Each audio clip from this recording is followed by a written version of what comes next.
What's up, Howard? Hey.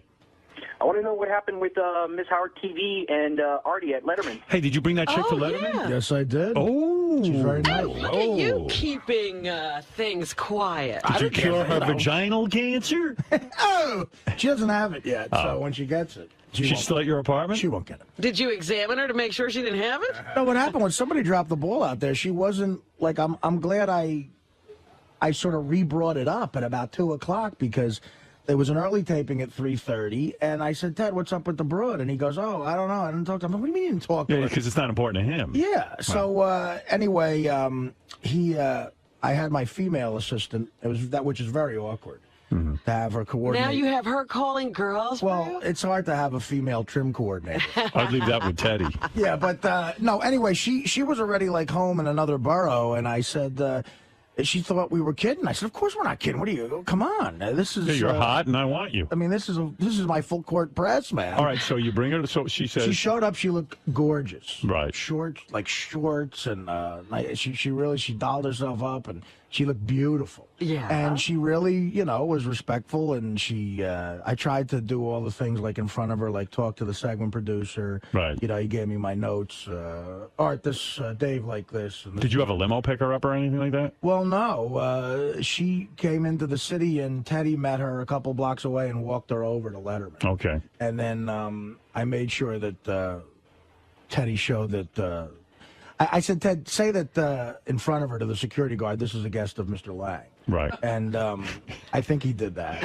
And then there's a green room in my dressing room. You just wanted her to see someone call you Mr. Lang? Right, exactly. Right. Okay, yeah, go ahead. of course. And then have a response to it. Yeah. And then, the security guy said, is Jessica Lang on the show?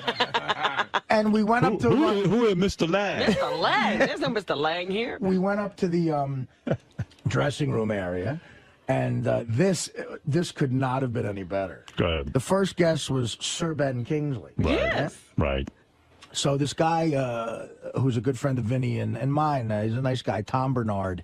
He's a bigwig in showbiz, and he produced Ben Kingsley's last film. Okay. So he kind of knows me, and right in front of the broad, this was like, if I wrote the script, it couldn't have been any better. What happened? He comes over to me and says, Sir Ben Kingsley would love to meet you, Artie. Wow. I mean, come on. And you say, hey, what you're supposed to say is, fuck him. Like Don Rickles with Sinatra. Yeah, right, yeah. Like, can't you see I'm with people? Does she even know who Kingsley is? She said... she probably didn't know, but she knew he was important because he was a sir. Yeah, she... Hey, Artie, who's Ben Kingsley? Right. Tell Ben Kingsley Mr. Lang is busy now with this young lady. Yeah, it was Gandhi, Gandhi. He will meet with a guest, but only under protest. She knew it was Gandhi, though. Right. She knew Gandhi. Yeah. At least she knew who Gandhi was. I don't think she knew the connection between Gandhi and Ben Kingsley, but separately she knew, both people. Just tell Gandhi to come in. She is aware of Gandhi. Did you summon him to you, or did you? No, I went down to him. Oh, and, sorry. Thank God she didn't come to that, because clearly Ben Kingsley did not want to meet me. Oh, really? That was one of those things where, like, I said, don't. As we were in front of the chick, I made. That's believe, okay. Like, Yeah. But when we're going down, I'm like, dude. That's what you should have said. And I'm too busy right now. Well, I did that when I had the 3 broads last time. I did that exact thing with Paris Hilton. Yeah. That's cool. I said, you I don't don't want to be running around for Paris Hilton. That's what I said. I don't want to meet her. Say, I wipe my ass with Paris Hilton. Right. Oh. Oh. Tell Paris I can cure her fucking twat cancer. Oh. So I get down there, and Ben Kingsley he walks right by me. And then so now the guy has to So grab how does him. that come about that they say That Ben he Kingsley wants to meet you? I think the guy was trying to show me that he could get me to meet Ben Kingsley. Oh, I don't know. Who cares even? So, he said, no, now he has to grab him before he goes into makeup. And he goes, Ben, this is Artie Lang. And he goes, who? And he goes, are you the chap who's on after me? He said, chap. I said, yeah. And I was like, I tried to think of some small talk to say, like, I said, yeah, don't get too many laughs out there, man. I gotta go out there and be funny. Don't kill the audience. And he goes, I assure you I am not concerned. What he said, well, he kind of said, he goes, you have no worries there, my friend. Actually, he was very charming, I mean, as long as you're and he's about 2'8", which as long was as you're not bringing the chicks, just have Teddy walk in and say, President Bush is downstairs and wants to meet with you, Artie. He wants to know what you think of the Iraq War. Well, tell him I'm against it. I'm a Barack guy. Right. Have someone bring you a phone and pretend you're on with President Bush and he's wishing you luck. Yeah, hello? Oh, yes, Mr. President. Thank you. That would seem contrived. You think? She wouldn't have known. You're a good actor. But that was cool. So I went up and... Did she kiss you hello and everything when she walked in? Just a quick... There's a million people around. Right. Though. But was she like, But meanwhile, you're thinking about her the whole time. Well, I just wanted to make sure she was comfortable. Yeah. And so I was very attentive and everything. And then we all went down to the green room. I showed her where to sit in the green room. I said, this is probably, you're comfortable here. And, Ben didn't have a big entourage. Like with Paris Hilton, there were 40,000 people there. So she's in you there. can get another person in. Yeah, right. But Ben Kingsley, very unassuming, like you'd expect. And you should have her sit in the control room. Dave, you mind? Dave, I'm going to need to impress this girl. Dave, I'm trying to get You should have let her direct the show, Artie. Yeah, I'm trying to get a little poontang, Dave. You should just brought her out with you and go, Dave, this girl, just let her sit here, okay? I should have gave her my notes and said, just do my interview. Yeah. Sit on your lap. So, but then, of course, I'm sweating like a pig, and I'm all worried about that. But I let her stay in the green room, and it was going great. She was, happy, nice, and everything. And then they bring me in, and in Letterman's studio, it's literally 2 degrees, literally. And I usually don't mind. I can't believe you were sweating in that. I know. I was sweating before. I was sweating before I went. Yeah. So now they keep. By the way, is this sweating thing a new thing since you got fat? It's the thyroid. Is it? And the liver and the fat. You never used to sweat, right? No, Wait a minute. Did you actually get your thyroid checked out? No, no, but that's it. So He's got no hair on his arms. So you do the math. I go in and usually when they bring you right to the inside the studio there, he's about to bring you out, Right. but he had to tape something for the governor, asked him to tape something. I don't know. So that was like 10 extra minutes of me shivering in there, sweating. I thought I was going to get fucking pneumonia. So you were sweating even with that sub-zero temperature. Like they stuck you in a refrigerator, you were still sweating. No, the sweating stopped. It just turned into shivers. Right, like icicles. Yeah. But it wasn't enough time for the sweat stain to dry up, so I still had that when I went out there. It was a mess. But anyway. Yeah, I don't understand how you had a big sweat stain in the middle of your belly from it being in that refrigeration situation. I got it before I went. I know, but what, it freeze? It must have frozen into your shirt. I don't know. It was still there. Right. So, like you said, it was a good spot. It went really good. And then afterwards, so you come back out a lot of laughs. into the green room. I got out in the green room. There was a lot of people in the green room, and I got like a big round of applause when I walk in the green room. It went very well. Okay. And she was like, "Oh, that was great. Thank you so much." And very, very nice. And we exchanged numbers. We exchanged text numbers. Why don't you take her to dinner? And she didn't have time to go to dinner. Oh, she said, I don't have time to go to dinner. You said to her, you want to go to dinner? I said, we're all going out afterwards, maybe, and she was like, well, I have to get back because this was unexpected, whatever, But What is she busy with? But she texted and called me about 3 times over the week. Oh. Really? So did you write back? Yeah, I said, unfortunately, I was doing the man cave thing all fucking weekend, but... Why don't you bring her over for that? Yeah, she could have hammered a few nails. Exciting, a TV crew in your house? I mentioned it, but, I guess she was busy doing... She like models and stuff. She's busy, I guess. Models. But, we made arrangements. I got to go to Dallas this weekend, of course. I'm never around. But, we made arrangements to have dinner. This week? Well, yeah, but what's good about it is I don't have to fly to Dallas till Friday, so Thursday. Take her out Thursday night? Yeah. Where are you taking her? I think I could do... Well, I don't know. Take her one of them fancy joints. Some banger. There's a million places. Are you picking her up? Where is she? Oh, I don't know. It's Monday. We'll make all those plans. Man, look at you, bro. Now you're handling things. All right. I like that. Is she a possible candidate for the wedding? Would you bring her to my wedding? Let me tell you something. I've got some candidates there. Oh, do you? She's. Who are you going to bring to my wedding? Her name's in the hat. Who else you got? You got some real good ones? Actually, there's a couple of girls that I know of that I might take. Nice. A couple. One in particular is the hottest girl I've ever met in my life. Really? Literally. And you banged this girl? I mean, no. on a chick you I've never banged this girl. No? I've never banged. One of the girls from up here. Why don't you have a tournament with all these girls? Bring them in here, and we have a tournament. And the one that wins, and I mean it's like an American Gladiator. Yeah. And the one that wins gets to go to the wedding. I'll tell you. Would that be cool, Robin? I would love it. 2 of them might go for it.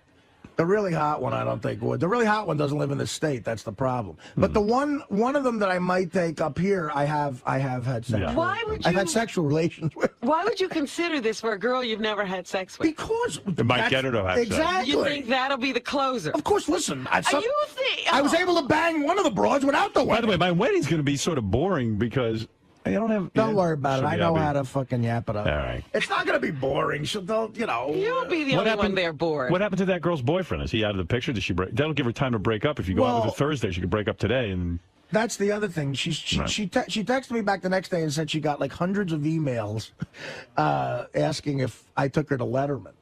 And she also got some very disturbing Photoshop pictures of what her and Ganji's kids would look like, and what her and my kids would look like. But I gotta say, I'm a little worried about my relationship with Ganji. Why? Because afterwards, I was maybe I misinterpreted this, but afterwards, Ganji wasn't really looking at me or talking to me after that whole Ganji thing. didn't have. He has no rights. The girl to liked you.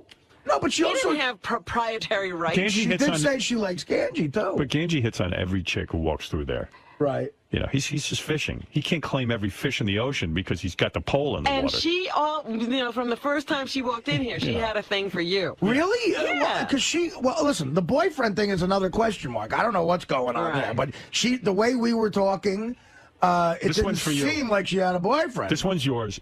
I'll fire Ganji if he makes a big stink about it. That's what I was going to ask you to do. Just off get rid the of air. him. All right. When's the last time you hung out with Ganji? So he's mad at you. How's that going to impact your life? No. I like Ganji. No, You know no, what? no, my problem with Ganji is he You hits know on what you every ought to girl, do? and then when you go after him, he's like, "Hey, don't go after my girl." Oh, really? Yeah, Is that his then move? he's claimed every girl. What, But that you know what you motherfucker? should do to piss him off? Marry her. Oh, yeah. That's like That'll Ralph. piss me the off. guy that met Beth, Ralph and I were together, and Ralph called me at one point and goes, "You know, I'm not mad or anything, but I just want you to know, I was hitting on her first, and I go, out. dude, you happened to sit next to her at the table. That was hardly a fucking sign that you were dating her." And I said, "If you were dating her, I would never hit on her." But He's the worst person to even bring that up. Didn't he always steal everybody's girls? well, yeah, but I don't know. Anyway, all right. So good luck, Artie. The answer, Chris, is Artie did bring the chick to Letterman, and he thinks he's got a date with her. Stay tuned, All right, she let's see what seems to be happens. interested, you know? Oh, very nice. I'm getting word that Ganji actually really is upset with Artie for taking that girl out. Really? 'Cause he's like, I was working her for 2 weeks, and now Artie has her. Meanwhile, he wasn't going anywhere with Working her. her for 2 weeks. Yeah, but you know what I'm telling you? I figured that. There's more to it than meets the eye. And If she wants Ganji, she can go get Ganji. the reports are from several people that he's really mad at me, and I feel bad. I like Ganji. You didn't know he was working her for 2 weeks. Well, I mean, He's a girl. Look, this is a hot chick, you know. That's a big score for me and But he's Ganji. coming at it like it was his girlfriend, and you stole her away. Yeah, but look, you know, He hadn't even made a play. it's sort of a guy And you know what's code, sad? though. Because he puts in time with these chicks, and Yeah. like he knows her brother's name. He probably knows where she went to high school. I got to tell you, Howard, if I was on the shoot for the bowling thing for some reason and saw that, I would never ever make a move That's on the it. difference. You didn't see it. Wait a second. If you saw her talking to him, you wouldn't go on over and talk to her. And I knew that he was that into her, trying for it. A guy doesn't do that to a friend. But, you don't swoop in and do that. You know, I would be mad at me. But I didn't You know. matter, didn't too. watch anything go down. The girl came in and she said, "I like Artie." Yeah, but you know, then when the Ganji thing started, I could tell he liked it. Look, we were on the air, so I was Guess trying to what?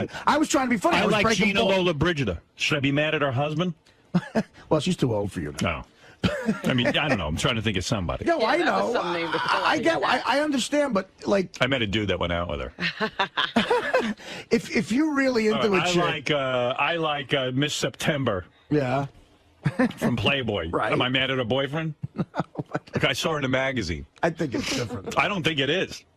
Yeah, but that chick, One thing if he was dating her and then all of a sudden you start dating her, that's a whole nother story. that chick is a score for either one of us. And Ganji was working her, and she's nice. And you know how you get with. I tell you, I've had crushes on chicks, and then some guy Yeah, comes. Gange. Yo, what's going on, guys? Hey.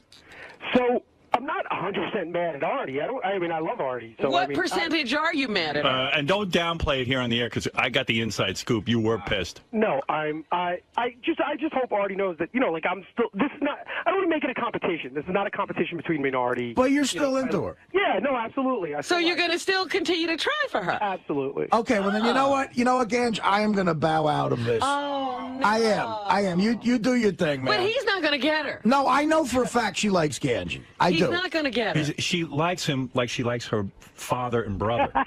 Shut up. He's gonna be Bullshit, her Gange. friend. You know what, Why can't Gange? somebody- You remind me of a guy who like. You brush up against a girl, and now you own her, and no other guy can hit on her. You're ruining this fucking guy's chances. Listen, why aren't you doing this for me? Why aren't you going? Right. I mean, what? But wait a minute. I'm not What did doing the this girl for say? you The girl said, I because- like Artie.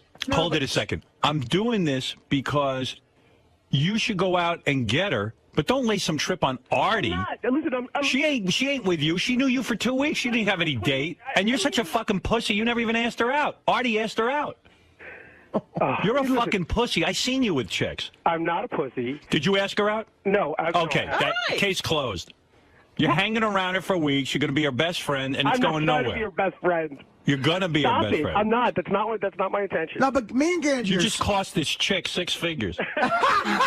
me and Gange are similar with women. I can tell. I'm not the most bravado guy around women. I'm either. not either, but all I'm telling you is I've seen Gange what he does. He's the guy. He's got his becomes the fishing friend. pole in the ocean, and he goes over to you and says, I'm fishing here first. The fish are here for me. That's not true. No, he's a cock blocker. Like that. Gange, Stop that. But how Why could you be late? mad So in at other Artie? words- Artie didn't know you were involved. Gange, why don't we announce to every man on the planet that he has to lay off this That's girl? right. Every girl is off limits till Gange picks Well, one. listen, if I didn't know Gange, but I knew of a guy like that, I wouldn't stop in a heartbeat. Fuck that. of course not, But but we're we- friends. But wait a second. Why can't you go out with this girl, and why can't Gange? Let the Howard, best man win. Howard, listen, it'll create such weirdness. I've seen Yeah, this but happen he'll get before. over it. No, I don't. Gange, you know what? You've known her longer, and I understand, and I barely know her. And how you- about he hasn't asked her out ever? You're not going to go out on Thursday with her? You No, already got it. Oh, I'm not. I'm my gonna God. You got a date with her, and you're I gonna, don't have a date with her. Nothing's official yet. We talked about it. You're insane. Listen, dude. Gange, I think you Artie's a should. man, and this is what men do. No, they don't. No, No they real man don't. does this. No, You're a fucking pussy. I am not a pussy. I've told you that your whole life. You're a pussy. Why am I a pussy? Listen, Daddy can't get you this girl. Sorry, Daddy to get me everything. Daddy can't get you this girl. So Well, yeah, now no. Artie's got to back off. But why are you trying to throw me under the bus? I'm not. I'm saying to you, go out and get this fucking girl. What are you telling Artie not to get her for? You're not getting her. competing with somebody in my own world here. You know what, Gange? Inform us of every You're chick. competing with every man on earth. Inform us of every chick you meet so I can alert my audience so they stay away from her. But every man on earth isn't his friend, though. Yeah, but he had 2 Friend. weeks, Artie. 2 weeks for me is not. 2 weeks. 2 weeks for me is not. It took me 4 years Gange, to how ask many a chick times did out. she text you this weekend? 0. No, actually, last night and Friday night. I'm sure she has. Well, she mentioned Gange in one of her texts to me. She So goes, then I why? really like both you and So- Gange, and you should stay in touch with me. But, Howard, first of all, I love She the said fact that? that you're fighting for me. No, I do. I'm fighting for both of you guys. Gange's not getting my point. Listen, this chick, first of all, has a boyfriend. Both you fucks Yeah, are no, in her so- pants. But let me tell you something. Well, mate, that might be her playing out situation. She walked She in the never room. said she'd quit her boyfriend for Gange. She walked in the room and said she was into Artie. She went to Letterman with Artie. Gange, if he's such a fucking prize to this girl and she's digging him, She wouldn't have done that. or she can go out with him too. But if she liked Gange, If she was into Gange, she she never would would never have done brought that. up the Artie thing in front of him. So now, guess what, dude? You're going to lose out, and this he's fucking not guy's gonna not going to get do her. anything. But you know what? Listen, without getting into Hey, detail. Gange, can you call us after a year and let us know that you haven't scored with this girl, so then maybe Artie can call her? But let her make a decision. Listen, I'm going to say You're not letting her make a decision. You're making the decision. If Gange wants to take her out, he should take her out without one of his friends looming Yeah, over. but the He girl should even be- said she wanted to go out with you, not with Gange. She said, I like Artie better. I don't think she said She that. said it. She said, Ganji's sweet. I like Ganji. I'm really into Artie. No, she didn't. Play the tape. She never said I'm really into Artie. She said Ganji has a vagina and Artie's got a cock. Well, that's one I got over. Ganji, I'm not against you. I'm for you, but I just know how you are, and I know that you're just like laying claim to this girl without any fucking context whatsoever. Because you worked with her. She did Bowling Beauties, and Ganji was there, so now it's his girlfriend. Listen, I kind of feel like I like asshole. Her. I think she's, obviously really cute. I think I have a lot of, I like a lot of things about her. You know, when a dog, can I tell you something, Ganji? I'm going to give you a little lesson in life. They've actually had cases like this where a couple's getting divorced and they both want the dog. You know what the judge does? He cuts the dog in half. No. No, that would be stupid because then the dog would be dead. What he does is they have each owner stand on opposite ends. Yeah. And whichever the dog goes to, right, that's the person who gets custody. It's really the girl's choice. That's a dog, not a human being. Yeah, so let's put her on all fours. I'll stand on that side of the stool. All right, what is it, Doug? Doug Goodstein, executive producer of Howard TV. She doesn't only have a boyfriend; she has a live-in boyfriend. Yeah. No, wait a minute. No, that's not the information I got. Oh, that's what we got. We did a shoot with her in her apartment. Okay, I guess with the living. Well, you know what, then, Ganji? Maybe she's a little player. No, you know what? Give her to Ganji. Well, she's playing everyone. Well, she's not playing anyone. Ganji thinks he's in a relationship with her because he's talked to her a couple of times. He was smitten with her. I mean, he really. But guess what? A lot of guys are smitten with him. And you know what? Ganji needs to hire his father to go out and rub out every guy in the planet who's smitten with her. Guess what? A lot of guys are smitten with her. But guess what? She ain't smitten with Ganji. Yeah, but you got to make a play. Can I tell you something funny? That we did profiles for the Bowling Beauty. So we went to her apartment. We asked her a shitload of questions. Doug, you saw how upset Ganji was. He was really pissed at Artie. Yeah, because it's more than 2 weeks. It's going on for like 6 or 7 weeks that he couldn't. Ganji can't stop talking about this girl, but I think he's being held back by the fact that she has a boyfriend. Yeah, well, that's typical. But Artie, he's going to make suffer. I'm going to make Artie suffer. May the best man win. Let them have I mean, I'm not a pathetic schlub. I'm not going to suffer if I don't get. No, you know what I'm saying. I mean, without getting into any detail, I've been doing all right for myself. No, I'm not single, saying that. But Ganji's been knowing this chick for 6 weeks. He sits home and beats off to her, and he thinks he's in a relationship with her. Well, Ganji's clearly more into her than I am. At this point, but because I don't know he's her going to get to go out with her. I feel as a friend. How do you lay claim to a chick you're not even going out with? As a friend, I should let Ganji have that. All right, Ganji. Artie's backing off now. You ran into a really nice guy, Ganji. Artie is a great guy. Hey, Ganji, go get her. Ganji felt this way about Britney Spears. He had a big poster of her on his cubicle. Remember when Ganji could get Tori Spelling? Yeah. How about this, Ganji? You have 28 hours to make something. I mean, what's the deadline here? He had 2 weeks. I mean, that would be great. 6 weeks, Robin. 6? That would be great for the air. It's been about 6 plus, probably closer to 2 months. He's had 2 months, and the girl doesn't even know yet. He hasn't even asked her out. Right. We met her at the end of March. Ganji, so it's more than since March, you know this girl. At what point are you going to ask her out so other guys can go out? Well, I had to wait till Bowling Beauties was done. I didn't want it to be a conflict. Oh my God! What are you talking about? She I didn't want Ganji, text her now and say, "Would you go out with me tonight?" And if she says no, let fucking Artie get his shot. First of all, she's probably home loving all of this. Yeah. Second, but what Doug just said. You two are fighting over her, and she's got a boyfriend. What Doug just said, yeah, a live-in boyfriend. The boyfriend isn't fighting over her. I thought it was way more casual than a live-in boyfriend. I'm like, I mean, that's ridiculous. This broad's she might be a liar. What else you got? We also asked her who she liked, on the staff or at the show, and she said Greg, the camera guy. Of course. And then Ronnie told me that she wanted to make plans with him too. I'll tell you what, with Ronnie Mund. That's what he just told me. Yeah. Ronnie Mund? She might be a big flirt playing everyone. Yeah, so you know what, Ganj, fucker. Just, you know what, that's ridiculous. Ronnie? Yeah, Ronnie. Well, they live near each other, so she said, we should make plans. You know what, walk Ganj? the dogs together. All right, okay, I've had enough of this. Ganji, she's yours. You win, Ganji.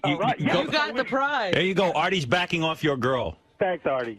You should go dip your cock in acid so you have a vagina between your legs. And put on a goddamn dress today and walk around in some sexy sandals. You never have to cry to get a girl. You shouldn't even know what to wear fucking pants. Put on a pair of hot pants, you fucking nut. Where's the man in you? Go get You know what, Ganj? I wasted a trip to Letterman on this broad. Yeah, you could have saved him some time. Right, Ganji, God bless you. Yeah, well, I mean, listen, say something nice about me, so at least maybe she hears that. You look good in a dress. Oh, F you. Goodbye. Christ. I mean, I don't believe this, Ganji. I like Ganji. Don't think I'm against him. I'm for him. But when do you have to get help to get a girl from another guy? Can I say something? And if you do, don't go with her because it's going to only be. I'm not asking for Artie's help at Yes, you all. are. You said back off. You're saying Artie can't go out with her. Artie It's your girlfriend. He could try to go out with her too, and listen. But He already has a date with her. I don't, though. Same thing. Listen, based on what I'm hearing Doug saying about Greg and Ronnie, the live-in boyfriend, and the conversations I did have with this broad, she might just be playing everybody. I guarantee that. So, Gans, you know what? Proceed with caution, but do There your you thing. go. All right. Good luck to you, Ganji. Thank you. Thanks. All right, You can Ganji. have that headache. Yeah, that's your girl. She's all yours. All men. Stay away from, what is her name? Tracy. Stay away from Tracy. Does the entire tri-state area Yeah. go unnoticed? No, the entire world. The Go world. unnoticed. Stay away because Ganji's putting a full court press on being friends with Tracy. He hasn't even asked her out. 6 months the fucker knows her, and he doesn't ask her out. Now it's his girl. You're going to look funny converting to Judaism. All right, thank you, Ganj. All right. All right, there he is. Mike Ganji, Howard TV. Watch Howard Maybe that's what TV. it is. He's taking courses. Tracy, Hello. hi. Hi. This is the Tracy. Is this the flirt? Tracy, be honest with me. Who do you want? Ganji or Artie? What's going on right now? What's going Angie, Artie, Greg, Ronnie. How many other people? Yeah, who do you want as a boyfriend? Do you want Artie or Ganji? Or the guy in the bed Ronnie next to and you. Ronnie. What? Where did that come from? Well, you said you might want plans with Ronnie, and you're attracted to Greg. Yeah, you said you might like Greg. I said I might like Greg. Yeah. Oh, for the blog I had to write. Yes. I don't think I can pick up. I don't know. You can't choose? I don't know any of them personally, to be honest. I mean, Right. All right, listen, you knew Ganji. You know, hi, Ganji. Hey, what's going on? Yeah, You knew. know Ganji for 2-3 months or something. Yeah, do you? Andy's an amazing guy. I think. Are you interested in Ganji romantically at all? Be honest. A date. I don't know. I don't know. That's okay, not so a yes. yeah. So after 3 months, I don't know. Are you just being nice? I think Angie is a great catch. Definitely a great catch. So what about for you? Is he a great catch for you? I don't know. I mean, I've never been in a situation where He obviously, listen, he's such a pussy. He doesn't have the balls to ask you out. So here, will you go out with Ganji? Thanks. Well, you're a fucking pussy. You don't know how to ask a woman out. Here, do you want to go out with Ganji? Oh, well, I have a boyfriend right now. I don't know why Angie would even want to go out with me. Which is what I said. She has a ridiculous. boyfriend supposedly. Then why is she going out with Artie? Supposedly. Well, are you going out with Artie just for fun? I didn't go out with Artie either. He invited me as a guest to Letterman. If he asked me on a romantic date, I would probably say, why would you want to take me? I have a boyfriend. See, Are you two? I'm Aren't you not that supposed to go out on Thursday? that wasn't a definite at all. Who said I was supposed to go out on Thursday? I said I was going to call you next weekend, but this is I'm telling you this chick is it's a no-go. She has a boyfriend who lives with her. Why are you guys Yes. pining away for her? Pining away. No, She's the she one who- never indicated it was I don't that mean you. I mean serious. Ganji. If I lived with a chick, I would not want her to go to Letterman with anybody. Like what? This chick's a little dirtbag. Permission. I came home and I said, would it make you uncomfortable if I went to David Letterman? He's like, no, go. What can I do wrong at David Letterman? No, Sex sweetie. in the back? All right, Sweetie. so listen. She's one of those. Yeah, sweetie, you're everyone's friend. She's everyone's friend. You gotta be careful there. All right, Ganj. Yeah. She's all yours. Artie's backing you up. Exactly, Gans. Go right ahead. She's got a boyfriend. I don't need that hassle. Well, why are you angry at Artie anyway? This girl's got a boyfriend. Wait, I have a question, though. Doesn't Artie hit on every single girl that comes in? Why No. is it not okay for girls to, I think Artie's amazing. I would definitely date Artie if I was single, and that's what I said. No, but sweet, you gotta play the you tape. break up with your Yeah, boyfriend. you left a little. If you had said that, I wouldn't have invited you to Letterman. I'm not trying to date girls who have a boyfriend. You made it a little less clear than that. Wait, I never said that I had a boyfriend on You said air. you'd break up with him. Yeah. Well, I was being a little bit silly. It's not like I would come home and just break up with my boyfriend. We wouldn't expect you to do that. That's why it was odd. So you got a boyfriend. So that's it. That's where it ends. Ganji, get over it. Yeah, move on, Ganji. It's time for everybody to Yeah, move on. Tracy, Ganji was upset with Artie, thought he was stealing his girl, but it's clear you're not anybody's girl except You're this not one even guy. available. Ganji, move I on. thought that I made that clear, though. It was that. You did make it clear. Nobody's hearing it. Oh, okay. I didn't. I'm sorry for the confusion. Hey, what'd you think when Ben Kingsley wanted to meet with Artie? I was very impressed. Wasting your time, Artie. Does Ben Kingsley want to meet your boyfriend? Ben Kingsley is her boyfriend. All right, Tracy, you're beautiful. Obviously, a lot of men fighting over you, and Ganji really wants you. So if you break up with your boyfriend, Ganji wants you to know he wants to be your boyfriend, okay? Okay, thank you. Right. Thanks for the help. Lots of love. Bye-bye. Thank you, Tracy. All right, that's Tracy, who's everyone's fighting over. That's why you don't date actresses. Right. Oofa. Well, they are all my children. Morons, misfits, and homos. Who cares what people think? They're great for my show. Yeah. I had from 3 other sources, 20 years already. So I went on the air with it because I was confident in the story. I had it from enough people. No, you weren't confident because you didn't know what the car was. Doesn't matter. I knew it was a pace car, and I knew you had it at home. Dude, why do I need to know the year? You're coming in with having them bring in different pictures, different colors. You're telling me the car's orange. You're telling me the car's pink. You had no clue. The structure of the story was true, and I stand behind it. Well, good. You stand behind it, and I think it was bullshit. You don't. How is it? So it's not true? It's true now. Thank you. I said Thank you. It was That's true. it. I said it was true afterwards. When Howard asked me, I said it was true. Not to you. Do you hear this argument? What are you doing, Ron? I don't know. I was going to say to him yesterday, you got to calm down. You get upset about everything lately. And then he starts attacking me. He says, Howard likes his electronic devices. Yeah, I do. And if they ask me if I got a new one, I'll tell them. I don't listen. If John there's a difference between walking around and you got a new phone, right? There's a difference between driving around in a car that stands out a lot, and I don't need people knowing it's me. That's all. I don't need people bothering me. You got a car that people will look at, and now you don't want them to know it's you? To see it. Yeah, they'll see it, but they don't have to know it's me. They don't have to know it's me. Why buy a car that draws that much attention? Oh, here he is. I don't want to deal with him. There's John Lieberman. I don't want to have to deal with him now. You don't? Why don't you care? I can't stand him. Why? I can't stand the man. But Ronnie, he's part of the show. He's doing his job. He's a shit reporter. Is this on right? Yeah. You don't even know how to put a microphone on. It's on backwards, you idiot. Oh, dear. This is a different one than I normally use, boo-hoo. It's different than he normally uses. You have become such... You're an ignoramus. You don't know what you're speaking about. You came up to me in the hall about 5 minutes ago. You say, I know who your sauce is. I know who your sauce is. It's a source. Yeah. I said sauce. You didn't ask Richie Wilson. Oh, ask Richie Wilson. What is the story with this car? Play what I did to him yesterday, how I made him blow up. What do you Play mean? that. What is that? This is it, no? When I said he was a shit reporter, how he went ballistic. Well, here, I mean, I'm in the middle of the Ronnie argument. So what's the issue? You're confirming my story. No, dude. You had no story when you went in there. If it's not a story, that would mean you don't have a pace car and you're not driving it around town. You put the thought in his head that I have some kind of a car. I don't know. I don't know which part you're talking about. Right towards the end. I think that's all I have. They give me clips. Oh, he went crazy. I did not go crazy. What I was saying to you, Ronnie, they were falling out of his head, dude. I was making... Listen, let me explain this to Ronnie.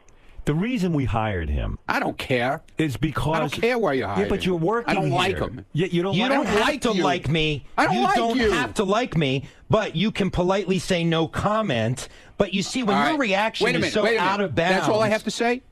Sure, you can say no comment on any story you come to me with. You know what? I just don't. I don't like you. So if it's about Ronnie's block party, send Lisa. Promoting. Send Lisa to me. I love Lisa. I will send Lisa. Fine, no more block party stories. Okay. And you know what is out of bounds? I've never attacked you in terms of your security job. I was just fucking with you like everybody fucks with me. I have never personally attacked you. You work on the Stern Show. You work on the Stern Show. Take your fucking medicine like I do. Are you kidding me, Mr. Hypocrite? Take your medicine. I take it all the time. Ronnie doesn't know what hypocrite means. Explain it. No, I don't. All right, go ahead. Sorry. No, I'm stupid. Yeah. But I'm fucking stupid. You attacking my reporting is ridiculous, and I'll give you an example.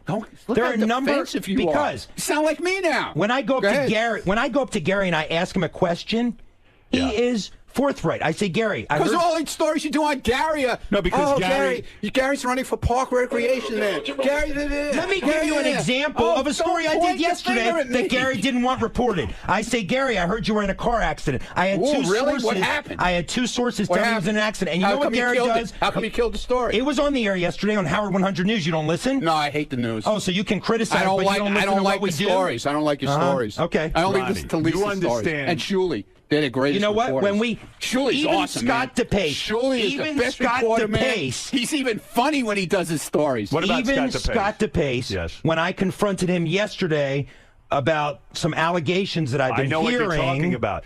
His TV camera was supposed to be covering him. He was having a meltdown about something, and he had the cameras turned off. He's instructed people not to shoot his picture. There are a lot of things. I got word about. Don't shoot him when he's leaning back in his chair either. And I will take this up with Scott off the air.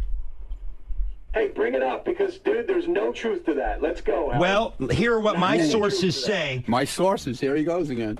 I have multiple sources. Oh, I know around you here, do, man. And I protect them. That's why I get pay these him, stories. Probably. Yeah, you I fucking pay him. Little informants. Little, yeah, because I'm not spending my money on pace cars. That you fucking run around chasing after. Howard, what'd you find out going on? You little fucking spies. Can I say something, Ronnie? If you don't want to be noticed in your car, don't buy a pace car with writing all over it. It's a collector's car, okay? Yeah, but if you don't Leave want me to be alone. noticed, why? I don't bother you with what you do. Why do you have to bother me with what I do? Why does that bother you so much? I'm saying the logic there that you don't want to be on the news. There's guys with 50 cars in their garage that collect cars. No, I have one. I have no problem. It's a crime. I know. I'm you don't want sorry. John asking about your car because you don't want to be noticed. That's a car that you get noticed in. I'm sorry. I mean, you're going to be noticed in that if car. they don't see me and they don't know it's How are they me. not going to see you? There's glass in the fucking car. They can look in and the glass is tinted, okay? Just like when you get in a car. It's not that tinted. Oh, it is. No, is it legal? Oh, Jesus. Here we go. What is that, Scott? It's a convertible. Oh, Gary. Yeah, okay. Do I have to put the top down, Gary? Do I have to? But you will. Do I have to put the top down? You don't care if people see you in that. Oh, stop it now. You're looking for attention. That's why you get a car like that. Oh, please. Hey, why have a convertible if you're not going to put the top down? Right. Yeah. Okay. Yeah. Here we go. I had to get rid of my I had a convertible once. I put the top down. A guy jumped in the car with me, and I said, perhaps I shouldn't have a convertible. But I said to myself, it's silly to have a convertible if I can't put the fucking top down. So you got rid of him. Of course. Now he's saying he wants a car that gets attention, but he doesn't want the attention. Yeah, he didn't want attention. You better do a follow-up story on that. Oh, we already got it. He already said that he'll refuse to tweet out any photos of the car. Right. And he wants to know who my source is so that he I know can, who your source is. You absolutely who do is it? not. I ain't telling. Who? I know Why who are you not I know telling? who it is. 3. Name I know them. who they are. Name the 3. I know exactly Name who them. they are. Name one of the 3. I know one of them for sure. Who is it? I'm not telling you. Why? I'm not going to rat your rats out. I won't rat. What? Why won't you? I'm not going to rat your rats out. Who do you think you got rats all over the place? Yes, I know do. you do. Yes, I do. I know you and do. they're watching you. Yeah, good. Let them watch me.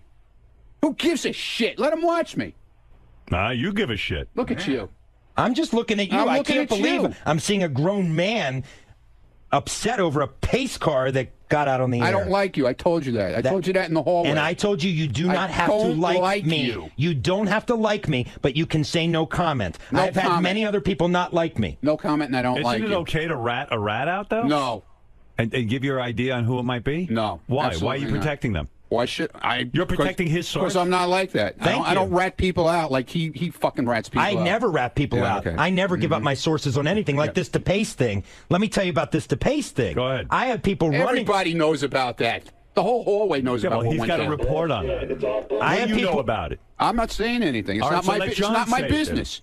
What we have You know what, confirmed Ronnie? is this. You would make this show very successful. Yeah. Ronnie, you don't understand. We need information so Okay, that good. we can have a show. All right. Well, then let him do it. Let him be the rat. Well, here we go. Scott DePace, Shit reporter. according to multiple. According to multiple sources. Sorry, I heard the Stinks. shit reporter commented. Stinks. You're a terrific reporter. Don't listen to him. Stinks. Could I please get this Yeah, go story ahead. out before I really have to take action? Oh, ooh. Is that a threat or a promise? No, I'm talking to Howard. Go ahead. Excuse me. Be my Go guest. ahead.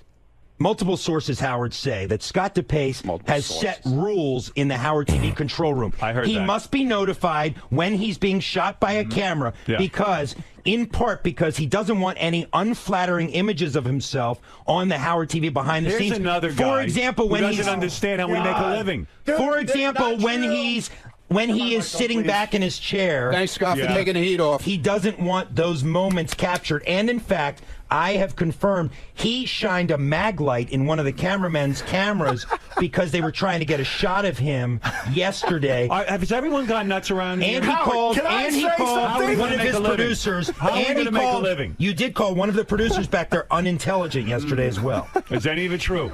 Wow. Is any of that true? And I believe it is true. Bits and pieces, but not for the reasons he's saying. Go ahead. So the first thing is, yes, I simply don't want a camera spying on me. I have no problem with a camera. Me neither, asshole. Well, none of us want a camera spying. So all I requested was that they let me know when they're shooting and when I'm in the control room. I'm in the control room doing my thing. Yeah, but something went down that would have been good on Howard TV. No, not once. I simply said I want to know. Now listen. So no, let me explain to you. John, what was the event that he boycotted? Let's hear, Howard, with all due respect, let's hear what he says so that I can contradict it with facts. On the life of my kids, I never told them they can't shoot me. Never once. But the other day, they couldn't shoot you. They could too. They have to inform you. All I said is just let me know. So a couple of segments went by when all of a sudden I look over my shoulder and there's a camera there. And I'm like, hey, can you just let me know? So then apparently, so they were letting me know, but it wasn't loud enough. I wasn't hearing it. So I said, well, can you tap me on the shoulder or do something so that I know you're shooting me? And that was the whole controversy. But I thought there was something going on that was of particular interest, and the guys were afraid to pick up the camera because they couldn't alert you during it because you were having a meltdown. Yesterday, my switcher was melting down. I'm doing all this stuff, and you were yelling because there was shit in the monitor. Right. Rightfully. Was that the incident? No, there was another incident as well. During tell me to get in here. When Kelsey, the woman with the large breasts, came in, and there was the jumping jacks incident back in Howard TV. Right. My sources tell me that Scott told them not to shoot it, and in fact yelled at Greg Carmel, the cameraman, for documenting the event when he was just doing his job. Flat lie. That's libel. Well, then let's get them in to court. Then let's get them in here. That person is. I have that was a flat out lie. The only reason I did it was because there was a camera. Are you censoring what is being shot of yourself? Never once. No. You're not censoring.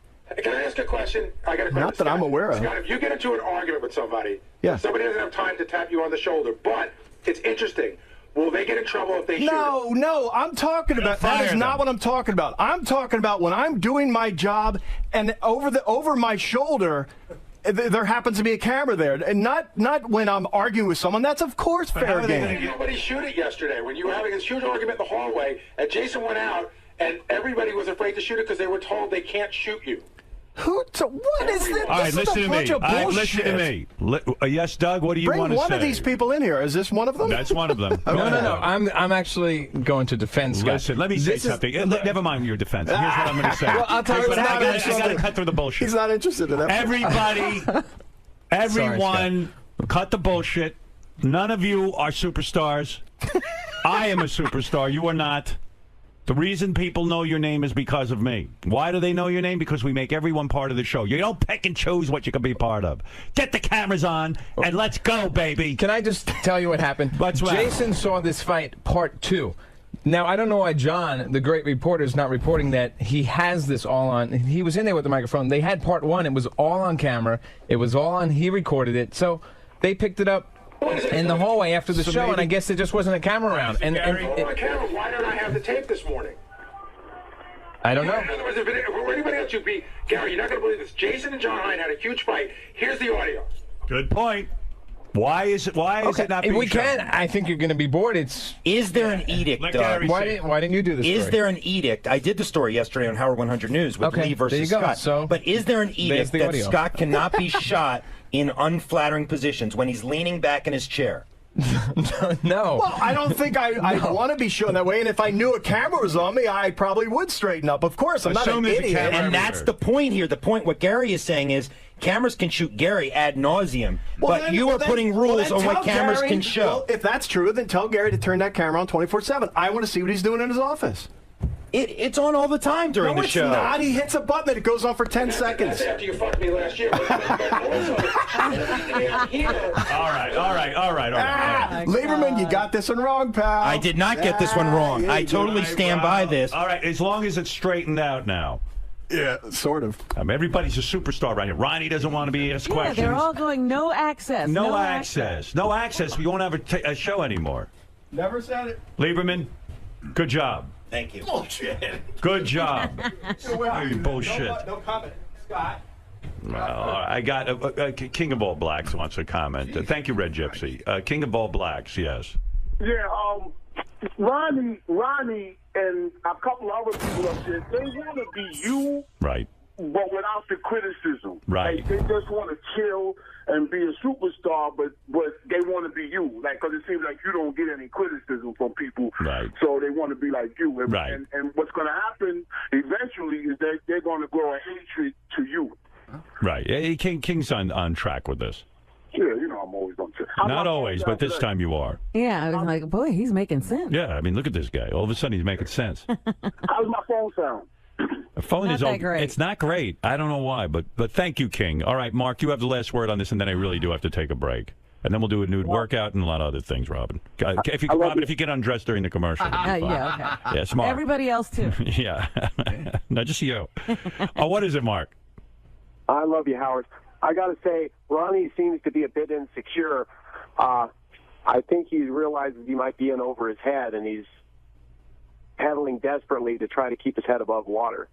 That might be why he's so offensive every time he thinks someone's attacking him. Yeah, he goes on the offense. You're right. I mean, guy says to me, "Did you get a new car?" He's like, "Oh, get a new car. Fuck you, you asshole." I mean, but the cursing. You brag about that, wouldn't you? I mean, shouldn't that give him bragging rights? Sure. Why not? Listen, Ronnie says Howard has his things. He likes new electronics. If Lieberman says you get a new phone, yeah, I got a new phone. Hey, Howard. And he talks about it. I can almost understand why DePace would be kind of ticked off. He just doesn't, he doesn't want unflattering pictures of himself taken. I don't think that's right that he makes that edict, but that's his edict. Yeah, he certainly takes unflattering pictures of us. I don't understand the Ronnie thing even for a second. Yeah, Ronnie wants to be a judge on the intern beauty pageant. Ronnie wants to come in here and help out with Kelsey and the bathing suits. But the other part of that is also allowing yourself to be exposed in other ways. Absolutely. I don't get it. Well, the best is I bought a car that everyone will look at, and I don't want them looking at me. Yeah, he doesn't want attention. So either he's crazy or he's retarded. He's got to calm down a little. And you know what it is. He's getting very big with his Ronnie Block party. I think he needs some psychotherapy. That's the problem. You got the Ronnie Block party. Right, what? I'm crazy. I told you that. I'm just really trying to understand this, Ronnie. I don't understand the venom towards Lieberman. I mean, Lieberman's just doing Fuck his Lieberman. job. Why? He's a shyster reporter. I don't like him. He's a what? Shyster. A shyster. A shyster's I don't like lawyer. him. You know what a shyster is? Yeah, I know what a shyster is. What is a shyster? Never mind. All right, that's right. I don't know. Whatever. Listen. But you're funny, too. Calm down. No, I don't. What am I doing? I'm not doing anything. That's right. You do nothing. I'm not doing. So be happy. Yeah, you got to go. Yeah, here we go. Well, I just agreed with you. Here we go. I agreed with you. Nothing. You said I don't do anything. I go. I agree. All right. You're right. I do nothing. Right. I agree with you. I do nothing. You're right. Why do you have me? If I do nothing, you're right. If I agree with you, I'm part of the wallpaper. No, you're right. I'm fucking crazy. I told you that. Didn't you have Lieberman to your house for a barbecue? Didn't you have Lieberman to your house for a barbecue? Yeah, because I like his girlfriend. I can't stand him. Oh. What, John? No. Didn't he have you to a barbecue? And his nice son. He has a nice son. Yeah. But he's a douchebag. I'm sorry. You like his girlfriend and his son? Okay, let me tell you something. Jim McClure just sent me an interesting email, and this should put this to rest. Look at you. You told everybody at the barbecue. Look how angry you are. You told everybody at the barbecue that you had, which I attended. Right. Thank you very much. Yeah. Mm-hmm. That about the pace car. So it can't be a secret. You wanted it known. I didn't hear it there, but you wanted it known. No, I told friends of mine what I was doing. You know when You're you not tell my friend. people that it's going to get... You're not my friend either. Good. And by calling on me to be fired yesterday, that is extremely disrespectful. Yeah, that's the part you missed on the wrap-up show. Because I would never question you in your capacity. I would never say, Howard, Dude, I think this guy should be fired. I was tweaking your buttons just like everybody else does to me. And you didn't like it at all. And you went off the deep end when I said that to you. And you DePace went is a off man. the deep end. I will give this to DePace. You went over the line. He never criticizes your job. Never. Oh, I was screwing around him like everybody does to me. You Okay. went over the line. All right. Yeah, I go over. I don't make personal attacks. I go over the line. You said he's not I competent. go over the line. And said he was incompetent. Look. At least Scott DePace stood. Yes, sir, General. At least Scott DePace stood there. Listen to me. At least Scott DePace stood there just now and answered my questions, Good for him. admitting that he has put rules on when the camera can shoot him. He must be alerted. You're Jewish. You just told me. Dude, you're Jewish. What are you talking with your hands for? Jewish people don't talk with their hands. Scott, you just told me Italians that do, like me. Scott, What the hell's wrong with you? Scott, you just told me that you alerted everybody that you have to be told when you are being shot. Where's your black dick, man? Let me see it. Yes, that's true. Thank you. Howard, did you hear yes, that? Listen, you don't have to justify this to me. You're so upset. I am not upset at all, but I do not like when my professionalism and my profession is questioned. I know how to be a reporter, and I am not here to explain to you. I am not here to explain to you the fundamentals of journalism. Going up. All right, you're going to blow an eye vessel like me, man. Look out. But now you pissed off John. I'm done. Did he just throw down the Yeah. It's getting crazy. Everybody around here is nuts. Mark, go ahead because I got to take a break. I feel for you, Ronnie. It really sucks when it feels like people are teaming up on you. Well, but, hey, you got people out there that are supporting you. I'm not sure where they are, but they're out there, okay? Teaming up on him. They asked him if he got a new car. Yeah, I don't know quite what to say about it. Maybe he's self-hating and projecting it on others. I can't quite. I mean, what kind of question is that to blow up over? Don't you want to know about Ronnie's new car?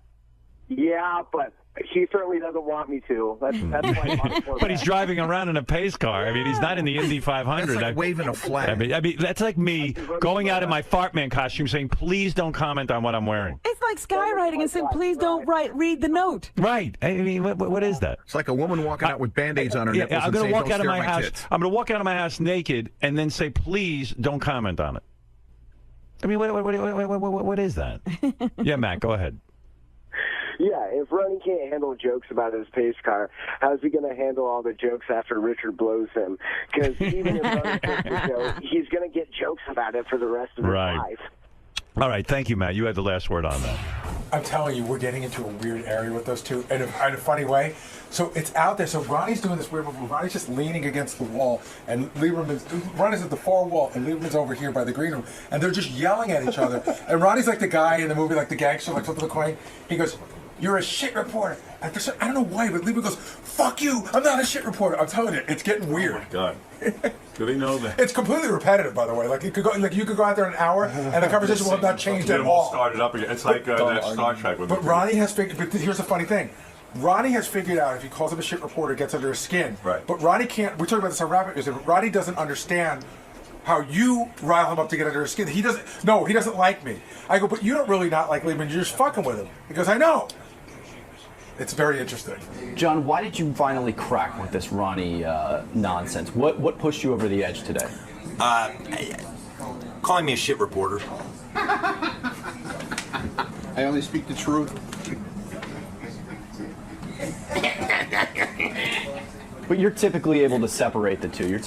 I am, but you know what, Greg? I am able to separate the two, but I don't like to be called a shit reporter in front of millions of listeners and viewers of Howard TV. I mean, nobody likes their professionalism questioned, and that was the point. I've never once questioned Ronnie's professionalism. I've never once said Ronnie's a bad security guard, or Ronnie isn't good at his job, or Ronnie isn't good in this way. I was simply reporting a story, which, Greg, I want to point out, turned out to be true. The story I reported was true. He has a pace car. That is the bottom line here. And Ronnie trying to tell me how to be a reporter is completely and utterly ridiculous, and then suggesting that I should be fired goes too far. It just goes too far.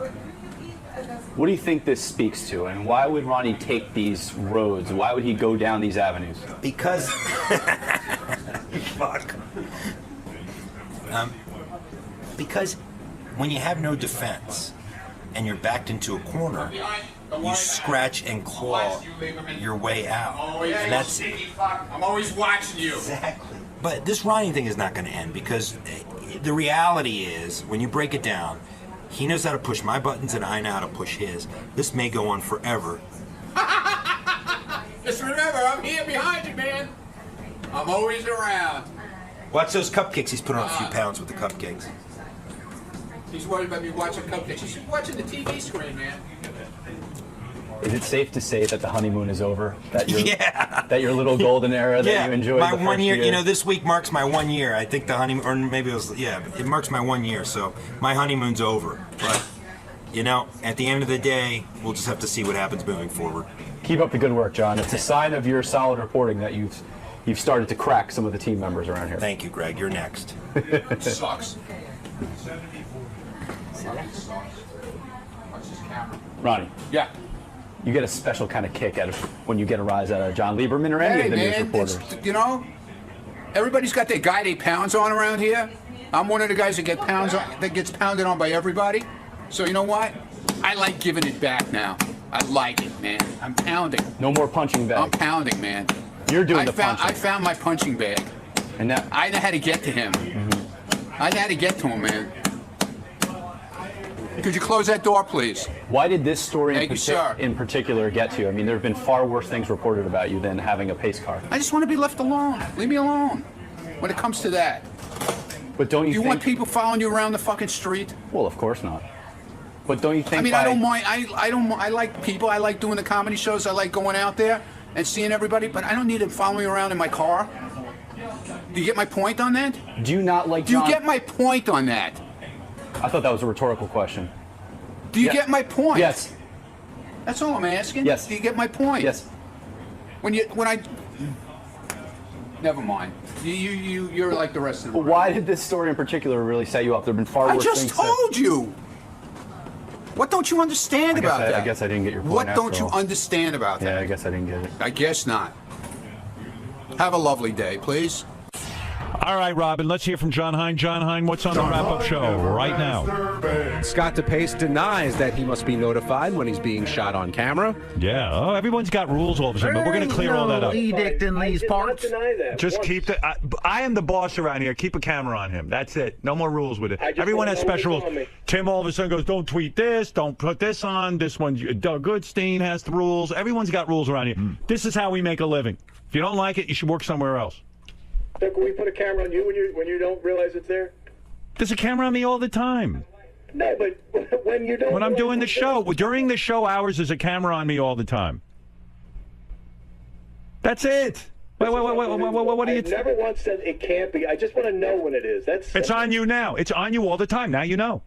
So how can you not know? It's on you all the time. So, all right, and now you know. That goes for everyone, right? I could just walk up behind it with a camera. Anyone here? Sure. At any time I want. That's what we do all day. What do you think we're doing? What do you think's in the halls with Howard TV? You work for Howard TV. There's a light on and you know that it's there. This is totally hidden. What? Hidden? Get out of here. Scott, when there's a What camera, show do you work the for? studio is not lit, so whenever there's a camera on, it should be a light on. No, that's where you're wrong, Gary, because I can't. You don't see it as a camera? I can't see the monitor. All right, listen to me, Scott. I'm going to explain it again. It's so simple. There's a camera on you all the time. Now you know. I installed my own camera for that. I don't want a camera sneaking up behind me. Hold on. We work on the Howard Stern show. We have cameras on. You work for Howard TV. The director, not a. The direct. You ever watch the Academy Awards? They got a fucking camera on them. I'm the producer, and Lieberman's. I'm the producer. Lieberman's the news guy. Lisa's a news person. Fred does everything, and we all participate in the show. And Scott, if you do that, that means everyone else does that, and then we don't have a show. And Howard TV doesn't have a channel, and you got to go find a new job. Why are you different? Put the camera on Gary full time then. I want the camera on full time. But we're not saying put it on you full time. We're saying when something interesting is happening, like in the hallway when two people fight, there's no light. You know what? He clearly doesn't understand how he's paid. No, both of you guys don't understand. I fully understand it. Never once said no. Scott, the camera is on you during the show. That's it. Here's what it really is about. At any time. I want to see. How do I know if Gary's doing It's on all the time. Can Gary's be on all the time? Why is it about me? It's about you. We have a camera in the hallway. They run around with it all the time. Here's what this is about, Howard. I'm going to tell you right now. This is what it's about, which is the stupidest thing. Sometimes when it gets late in the show, Scott slouches in his chair. Right. You're like way down low, like almost like he looks like he's falling asleep. And he does not want to be shot like that. And he's told people, don't shoot me like that. Shoot him slouching in his chair. I want to know when he's slouching in his chair. That is not what And the camera is now on, and it will be turned off. And you have it wrong. The camera is now on. In fact, if you look behind you, there's a cameraman. Take a look behind you. There he is. There's your cameraman. His name is Jason. Oh, it's a big fat guy. Yeah. Give me your best. The camera's now on, and it's going to be turned off in 2015 when there's no Howard TV and there's no more Howard Stern show, and then everyone will go get a new job where there's no camera. Okay, I swear to God. Don't slouch in your chair. I'm sneaking up behind everyone with a camera. I'm going to find stuff. Good. I'm going to see Go ahead. doing stuff. I'm Good. I can't wait to see it. Howard TV fans will love it. Yeah, you're going to get a lot of tape. Thank you. Gee whiz, he doesn't know the camera's on? Yeah, real quick. What's Howard not understanding about your... Oh my God, fucking everything. Everything he gets wrong. It's unbelievable at this point. He doesn't understand that, you know, this is a 5-hour show, and to have a camera sneak up behind you, I'm not into. And you know what I'll do? To punish him, I'm going to clam up, and they're going to get nothing out of me. How about that? Well, explain what you're doing. I mean, right here, you're having to pay attention to monitors. You're not able to know what you're trying to say is you're not able Thank you, because you're helping me out. You don't have the visual cue of a light coming up behind you because that light would impede you from doing your job. Right. Just like if my light or Rob's light impeded one of them from doing their job, they require us to turn it off. Yeah. Like if I did this to you, you couldn't shoot me. Could potentially ruin my lens. So, yeah, it's a sneaky thing. It's basically having a hidden camera on me all the time. So I don't understand why it's different with Gary. Why can't he have a camera on him all the time? And let me see if something is interesting or not. So, what do you do? I don't get it.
Did Roseanne lay down any rules? Was there anything to not speak about? And why does she put herself in that position where, I mean, she pretty much knows going in it's going to be a boatload of fat jokes and stuff. Like, I would guess, somebody said yesterday, would Howard put any controls on it? And I said, yeah, you probably would. I didn't say this on the air, but in my mind, you wouldn't want anybody to talk about your ex-wife. You want anybody to talk about your kids. Right, right. So why is, like, there's a mindset, like Roseanne's saying, the gloves are off, man. Fucking hit me wherever you want. And I don't know why. Why you would put yourself Yeah. like, what is the... See, the other thing, too, is, here's the thing. You're in a better position. I think there's a part of Roseanne that does it because there's a need to be in the limelight. Or to be, whether it's promoting a show that's coming up, you know what I mean? Like, you don't need to be there. I think everyone who does it needs to be there for a reason. I think there's a psychological mindset there that's a little weird that you should explore. Okay. Roseanne's supposed to call in just a minute or two. Yeah? Yeah, you know, they had this roast for Roseanne. I compiled a bunch of articles. These are some of the jokes. A guy named Anthony Jeselnik said, Roseanne, what does it say about you that when you accused your father of incest, there was an outpouring of sympathy for your father? That's pretty good. Amy Schumer said of Roseanne, I was surprised you were running for president. I just think a lot of people just couldn't even picture you, like, running. I thought that was good. Yeah. Seth Green said, the thing with Roseanne is she has enough money not to work, but she still does a TV show every few years to punish the rest of us. You've even had 2 reality shows, which is a lot for someone who is completely out of touch with reality. Good. Yeah. Katie Segal said, it's great to see Roseanne back in the spotlight. Technically, it's 2 spotlights, but you get the idea. A lot of fat jokes, you know. Right. Jeff Ross said, folks, in case you don't know where Hawaii is, it's just off the coast of Roseanne. And then he says to Roseanne, it means you're fat. You want to hear a few more of these? Sure. All right, Wayne Brady said, Roseanne, it's been said that you stole Sam Kinnison's style. You're fat, loud, and you died in the 90s. That's good. But, Roseanne, you had to overcome a lot to make it in Hollywood, and that's why I love you. Bad marriages, mental illness, plus you look like Roseanne. Oh. You're oversized, beat up, and you reek of marijuana.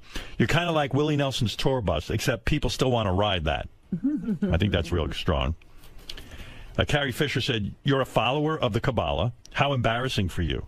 Which is a form of Jewish mysticism. You know what else would be a form of Jewish mysticism? Hollywood giving you another show.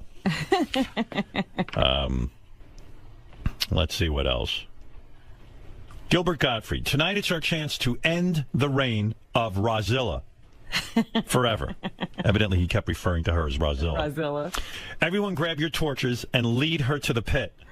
She'll think it's a barbecue. Rozilla. Oh, my goodness. Let's see. What did Tom Arnold say here? A lot of these we heard already. I had Rosie's face tattooed on my chest. Believe me, it's hard for a woman to have sex with you when Roseanne is staring at her. It's even harder to masturbate. Rosie, this is true. Had I loved Tom Arnold tattooed... Oh, I see. Rose, I don't know, this is weirdly written, but he had I love Tom Arnold tattooed... She had Tom Arnold... I don't know what this is.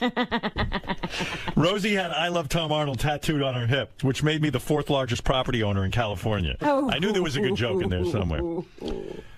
Rosie, there's no reason to be jealous of my wife, Ashley. She's tall and thin and wasn't even born when we were married. Plus, I've learned from your biggest mistake. I made her sign a prenup. I thought that was pretty good. To Roseanne's boyfriend, I want to say to you, man, no matter what, you've got to stick with this woman. She may not be the perfect wife, but trust me, she's the worst ex-wife on the planet. Literally. You do not want to be the guy on the couch with your date and hear how small your penis is on Saturday Night Live. And then The View, and then CNN, and then Al Jazeera. She holds a grudge.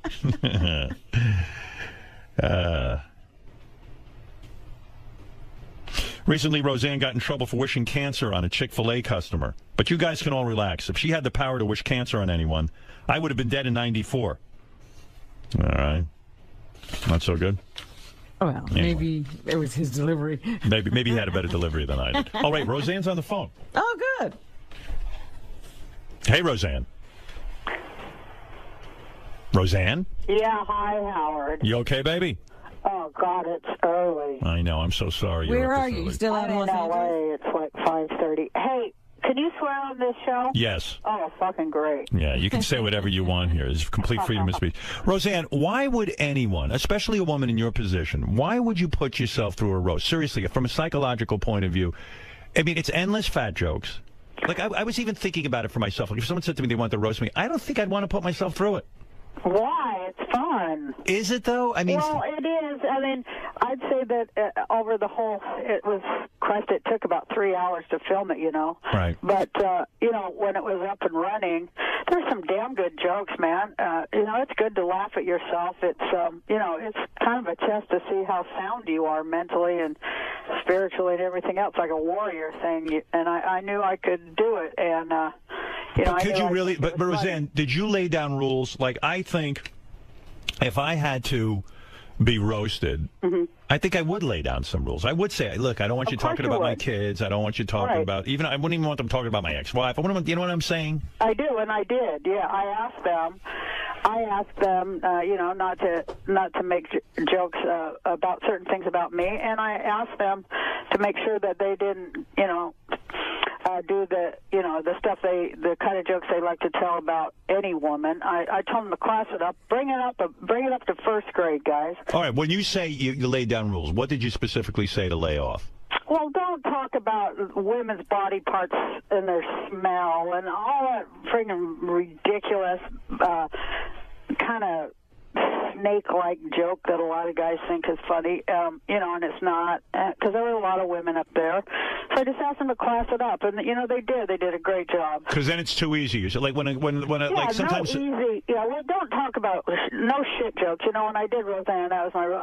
You're not getting one shit joke in there. Or like your pussy smells, or this kind of thing, like where they just take a woman's private parts and just rip them apart, so to speak. Yeah, because there's other things you can make fun of a person for besides their asshole. Right, and when a guy said, when someone gets up there and says, "Oh, Roseanne was molested as a child," which is something that caused you a lot of pain.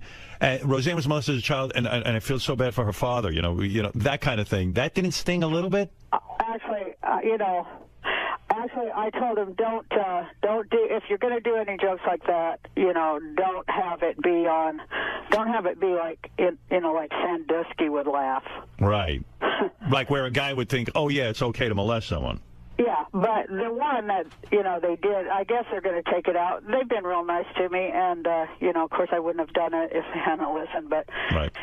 There were two jokes like that, and, one of them I thought was really funny. I didn't think I would, but they say they're going to take him out, and now I find myself saying, leave that one, which you never know what you're going to do, Which one was that? Was that the Seth Green? They say they're going to take out the Seth Green comment where Jeff Ross compared him to the shooter in Colorado. I think they shouldn't take that out. I don't think it was disparaging to the victims of that thing. It was more disparaging to Seth Green and his movie career. Well, I guess they've had a few calls, and they're. But yeah, the whole reason you have a comedy channel and a comedy roast and that level of comics is to push the envelope and to try to go over the line. I mean, that proves we have a country of free speech. If you're going to go over the line, where is the line? You don't know till you go over it, and I kind of think it's important to keep that. But I was going to tell you the joke that I did think was funny, that I was mad about getting molested because I didn't get the candy. Right. I thought that was pretty funny. Yeah, that was brilliant, really. Yeah, it's going the right way with it. I mean, of course, Howard and Robin, we could tell jokes about anything. It's just how we say them, No, you're absolutely right. I was saying, especially with this show, I've been in trouble many times because I don't even get the luxury of preparing my comments. Sometimes I'm talking off the cuff. Making people laugh is the hardest thing in the world. You know what? But you're right, Howard, and it's like one of the most noble, too, especially in these tough times, and that's why I wanted to do it, because I'm like, man, people need to laugh. I need to laugh, of course, I just love jokes, and I love being around comedians, and I just love that level of thought and on-your-feet stuff, Howard, that we do. It's awesome. Roseanne, was there anybody there who tanked, in your opinion, who bombed, like didn't come off well making fun of you? You know what? Nobody tanked. Everybody was real funny. There was, I thought, of all the funny things, that I thought that the Wayne Brady, his joke was the one that most went over the line. And the Sam Kinison, you're fat, you're loud, and you died in the 90s, that thing, you had to overcome a lot to make it in Hollywood. That's why I love you. Bad marriages, mental illness, plus you look like Roseanne. No, not that one. I thought those are kind of funny. Right. There was just one that was like, ugh. What do you say? I can't remember because I have no memory because I smoke too much pot. But, it was whatever where there was a cringe moment. But, I just put my hands over my eyes on the cringe moments. And I only did that 3 times. And one was, of course, on the Colorado shooting one because, right. Yeah, that's a tough one. Although I think it should be there, and people, they did get mad and like groan and stuff like that. But you got to respect a brave comic that'll go out there. Look what happened to Gilbert. Right. We can't keep letting them take us down like that. We have freedom of speech here. Right. You're referring to Gilbert tweeted a tsunami joke after the Japanese tsunami. And he lost his gig and stuff. Yeah, it's a weird thing because people don't realize how hard it is to know that line. And I told this story yesterday to Jeff Ross. I said I was on Letterman right after the OJ thing went on, and before any comedian made a joke, I went on there and made an OJ reference, a joke, and Letterman really kind of blasted me for it. And then 3 days later, he was making OJ jokes. It was suddenly okay. And that always struck me as like, well, someone's got to test the waters, right? Yeah, and also I think psychically, the one that tells the first joke is the one that kind of bursts the toxic bubble that we're, like once we laugh at it, right. We kind of heal it a little bit, I think, Yeah, it's a tough line. Did you recently apologize for some of your tweets? I You know what? I apologize that I used the wrong word to convey a thought. It's really hard on there because you only get 140 characters, and I used the wrong word. I realized after. I couldn't understand why people were so angry, so I reread it about 50 times, and I was like, what? And then it hit me that I had used the word deserves, and it's not at all what I meant. You're talking about Chick-fil-A, right? Yeah, I said anyone who eats hormone-infused, antibiotic-filled, factory-farm chicken, deserves the cancer they're going to get. And, that was after like 50 or 100 million tweets going, you're un-American. I just got too pissed, and I spit out deserves, where I shouldn't have used the word deserves. What I was trying to say is, hey, if you eat shit, you're going to get sick. Right, and to me, now I will probably end up following you on Twitter because that sounds like you're saying something interesting, but as soon as you say something interesting along those lines, you get crap, and then it kind of beats the crap out of you to the point that you don't Twitter, and then you don't say anything interesting, right?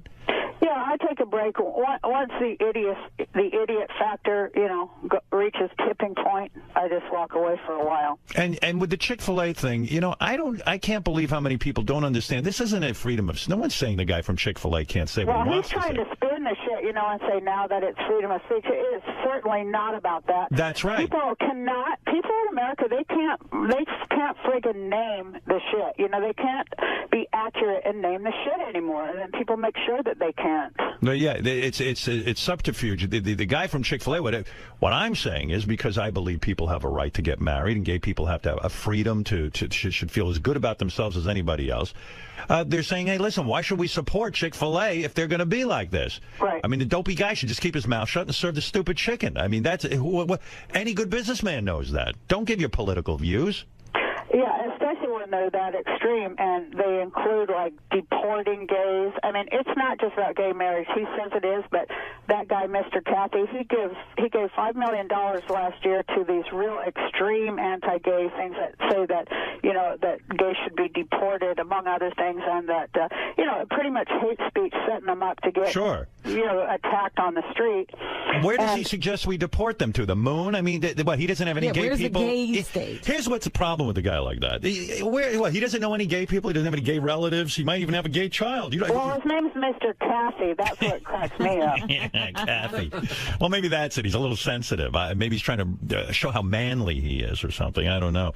Now, are you still running for president? Yeah, I'm still doing it, Howard. And are you actually, in other words, when I go to vote, will I see the name Roseanne there?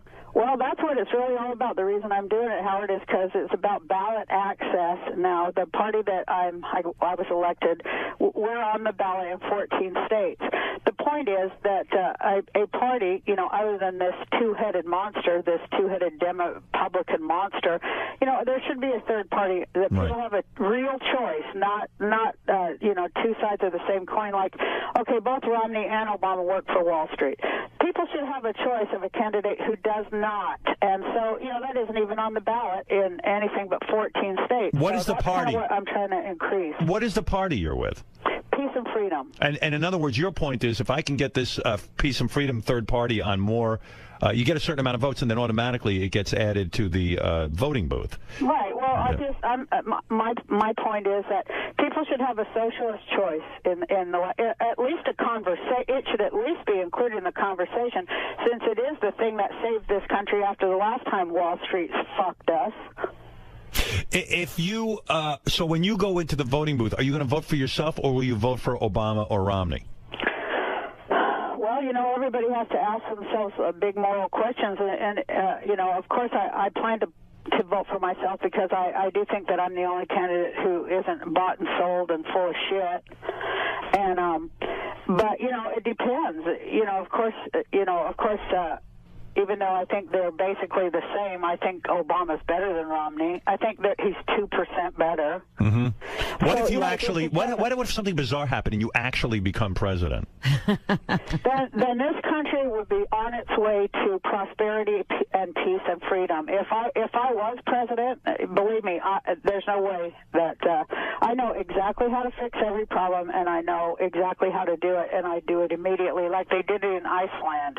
Read about Iceland, Howard. They kicked out the Fed, the Federal Reserve, and their economy is booming after 3 months because there's nobody there just stealing their damn money. Well, I read that part of your platform is if you really do become president, you're going to drone attack Tom Arnold's house. what did you ask Willie Nelson to be your vice president? I did, and he accepted. He did, because the report I got was that he turned you down. No. First he turned me down, and then he accepted.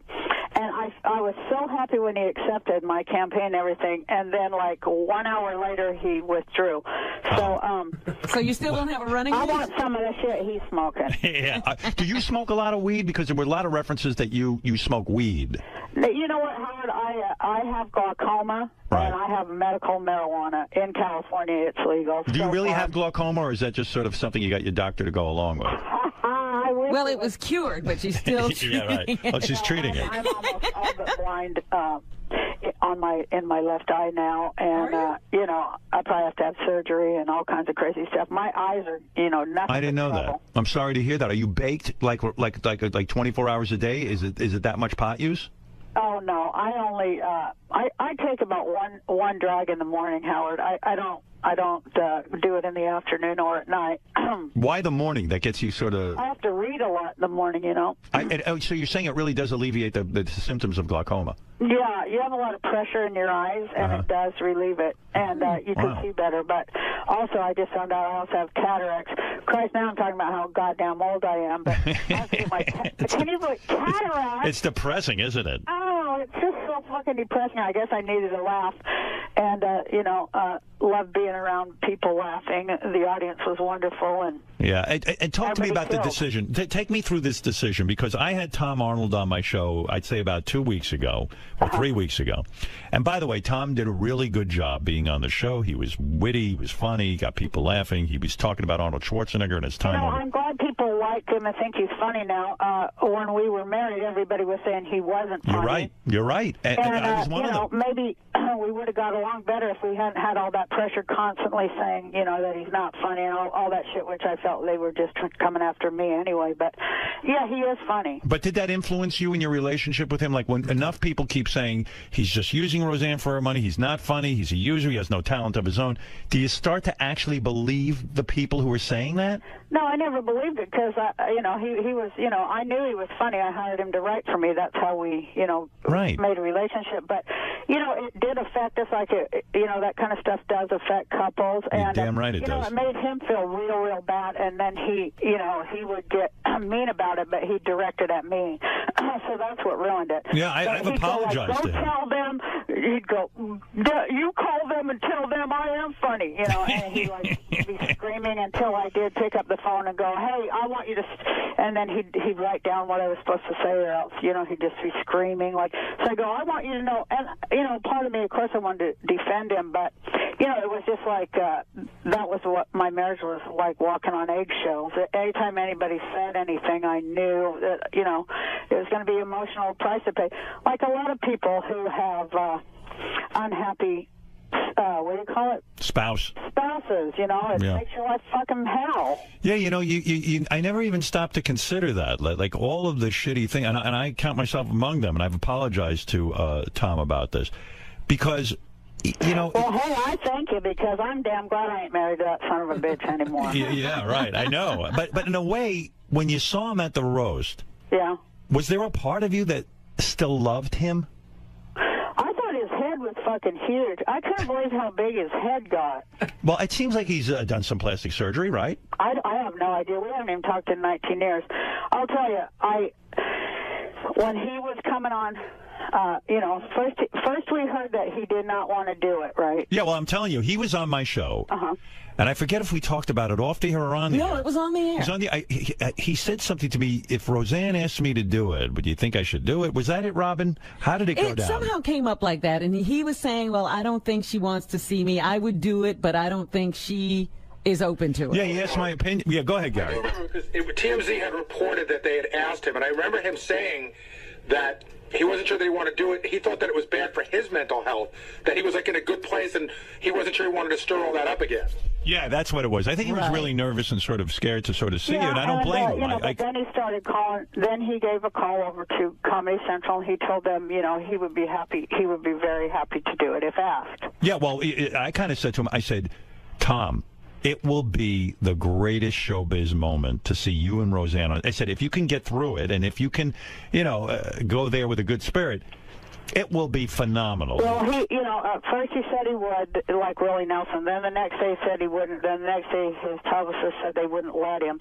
I called him, you know, and I left a message on his phone, and I said, hey, you know, you have my personal guarantee that it's not going to get ugly. None of this roast is going to be ugly and filthy. You know, right. I, at least, you know, I have control over that, and they're very gracious. And I give you my word that nothing, you know, to harm you or make you feel horrible or ruin your career or your life or anything like that's going to happen. And it's just a good opportunity for both of us to show the world that we've moved on, and this is a brand new day. And but have I you said moved my on? heart's in the right place, and I hope you'll show up and tell some jokes. Will be great. Oh. So then the next thing, people came in my, you know.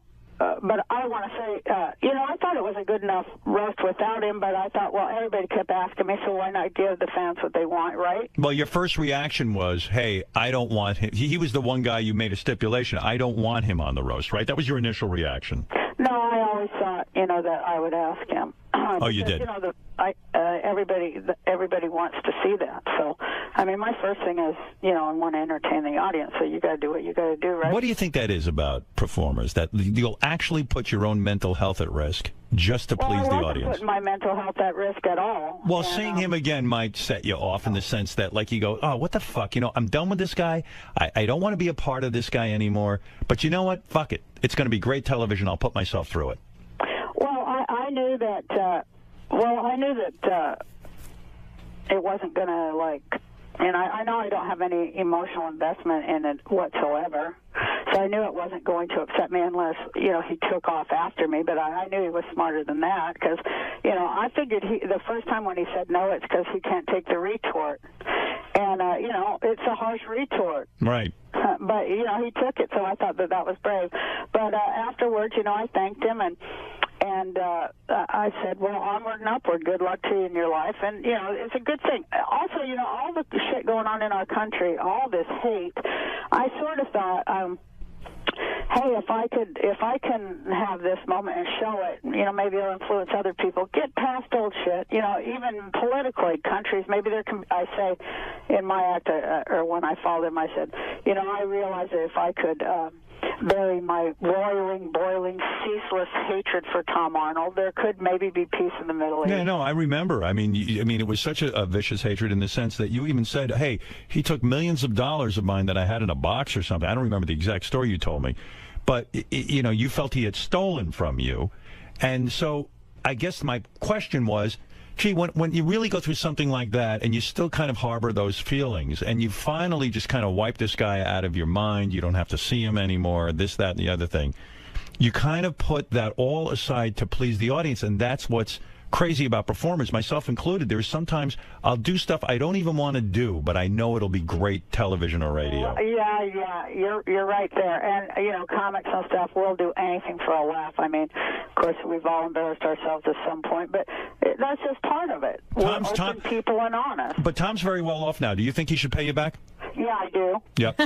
Yeah, I know you do. I sure do. Wouldn't you? Yeah, I'm saying that's my kid's money. He definitely should pay me back. Yeah. Yeah, and like so, but somehow you put that aside, and even after the roast, it would have been awkward if you didn't go up to him and say anything. Yeah, so you walked over to him. He didn't walk over to you. No, he went backstage, and I came backstage, and I just, you know, I said, I really, you know, think you were brave, and you really did great. Your jokes were good. Did he go to hug you? Did he hug you? Well, that, you know, of course he did that, but that was on the stage. I see. But when you were backstage, did he shake your hand or hug you? No, but I patted him on the lapel there, and I said, "Onward and upward, Tom. Let's roll. Let's go." There was a report that backstage he tried to steal your purse. Is that true? No, I didn't have a purse. You did not have a purse. No. You didn't have to bring it. After he was done and he came off the stage, you know, I was like, "Oh no, that was an awkward moment." And I just kind of held my hand up so he could kiss my hand like the Pope or something. Right. But he went for the full hug, and I was like, "Oh God." That one I was a little scared of, but you know, it was okay. There wasn't no dagger in his hand for my back or anything. So when we watch the roast of Roseanne Sunday night at 10 o'clock on Comedy Central, we're going to see Tom hugging you. You know what you're going to see, though? You're going to fucking see so many funny comics, like with great, great jokes. And, you know, Gilbert, he just put me away. Gilbert made me almost fall on the floor and pee my pants. Yeah, Gilbert is a great roaster. Yeah, he's a great comic. Yeah. He called you Rosella. Everybody was funny. He called you Rosella. Rosella was the funniest damn thing I've ever heard in my life. I couldn't get my breath. Did you wait? You know who was really funny was that new girl, Amy Schumer. Amy is really funny. She's terrific. In fact, she said of you, "I was surprised you were running for president. I just thought a lot of people couldn't picture you like running." There was a lot of those kind of jokes, but you know, those are funny. I didn't at any time feel that you know, it had gone below into the toilet level like I've seen it do before. You know. Is it true that Sharon Stone was booked for the roast and then canceled? Well, you know what? She's doing a movie, and they moved their movie schedule, so it wasn't, you know, she couldn't get out of the movie, so, you know, she apologized and all that stuff. You believe she's actually doing a movie? Well, that's what we were told. I see. So there was but that's what I was telling you, Howard. There are a lot, and it's often very... She's loonier and shit. I would have had a great retort for her. Yeah. Carrie Fisher was on there, and boy, was she funny. Yeah, everyone seemed to do a good job. You know, everyone, from what I'm hearing about it and reading about it, it seems like it's going to be a good night. But oftentimes, a lot of attractive women will back out. Yeah. Well, why do attractive women back out? Because they think they're afraid. They can't take it.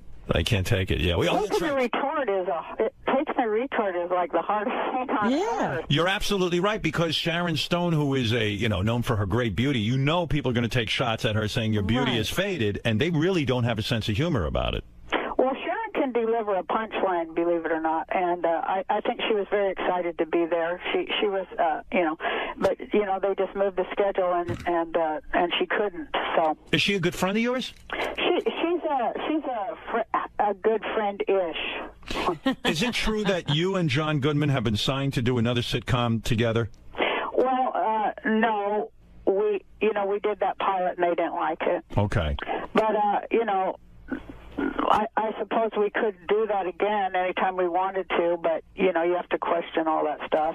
Plus, we're so damn old, but I'll tell you, the one we did, the one pilot, the week we worked together, it was just a blast. It was just a wonderful, wonderful, fun, great time. When you talk about that menopause has killed your sex drive, are you joking, or are you saying that, like, you've completely dried up and you don't have sex with your man anymore? Well, I'll do it once in a while, but I do try to get out of it. You do? Because why? Because it's just, in other words, you look at a guy now and it's like, oh, why bother?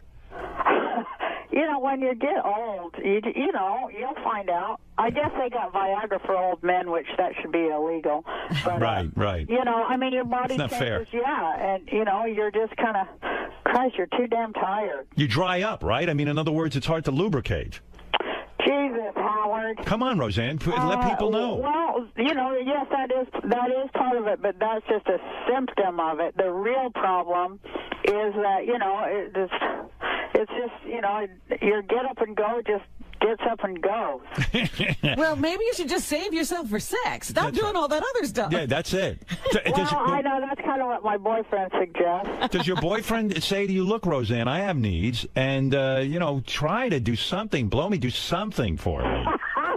I mean, to just sort of dry up on him and not go anywhere with it. I mean, that is unfair to him, isn't it? Well, I try to be a good girlfriend. Right. Christ, it's hard, I don't know. I'd rather have pie and just like sleep and try to fix the goddamn world. If Willie Nelson isn't your running mate, who is?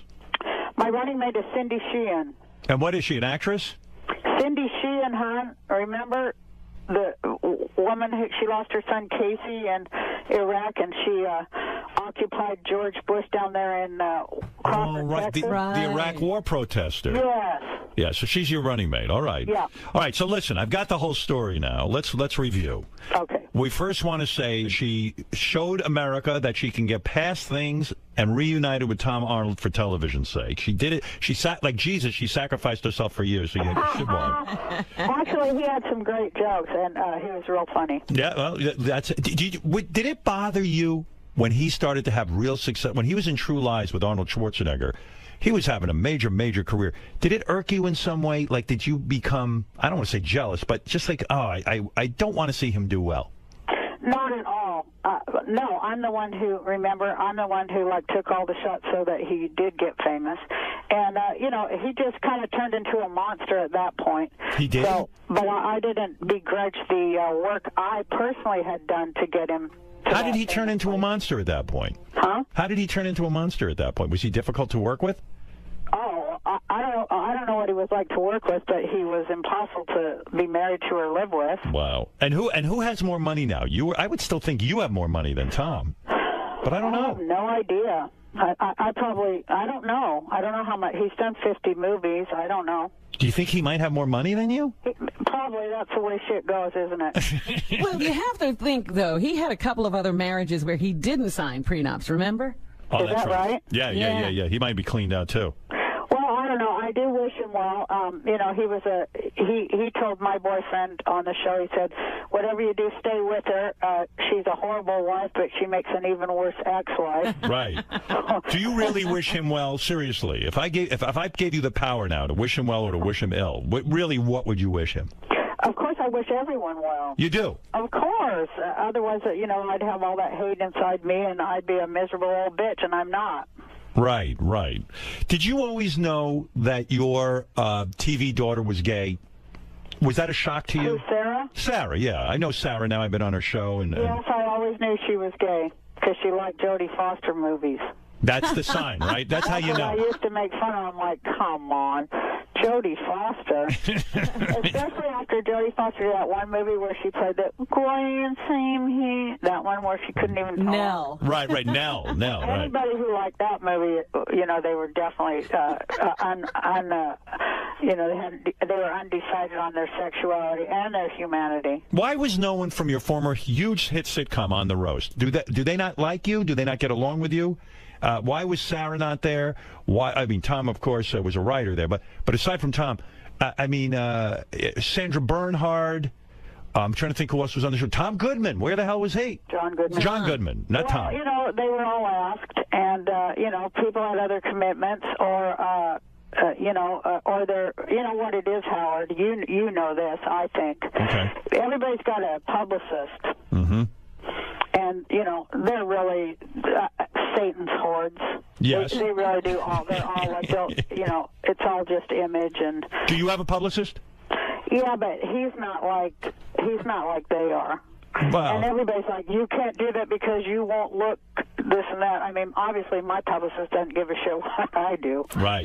But, I think they stop them and they say, oh, you're going to get up there and you're going to get called names. People, again, Howard, you got to have a thick skin and, a good sense of humor about yourself to take the retort. And a lot of people in Hollywood, as you know, Howard, they don't have a sense of humor about themselves, and they're like overly sensitive, right, big whining fucking babies. Right. No, you make a good point. It's a hard thing to take. So, okay. You don't want to put yourself out there to just be knocked when you're trying real hard to get a job, and that's the other part of it too. And when I asked Comedy Central, could we not have people walking away feeling slimed? Right. So, they did a good job, and they let me bring in some new writers, and they got some new writers, and I noticed a few of them were women, and that's a big step up there for Comedy Central, and I was glad they did it, and I think they should continue looking at hiring more women writers. Roseanne, should Romney have to release his tax returns? Not only should he have to do that, yes, absolutely. He should give back every dime he stole from the American people. There'd be no problem in this country whatsoever. Everybody be living great. And will you release your tax returns? No. There's a big call for no. Hell no. You won't do it. Well, if I have to, I will. But I'm not stealing any federal money, and Romney, there's questions of that, but certainly I've never even been within 5 feet of where they got all the money hidden over there in Washington. You feel Romney stole from the American people?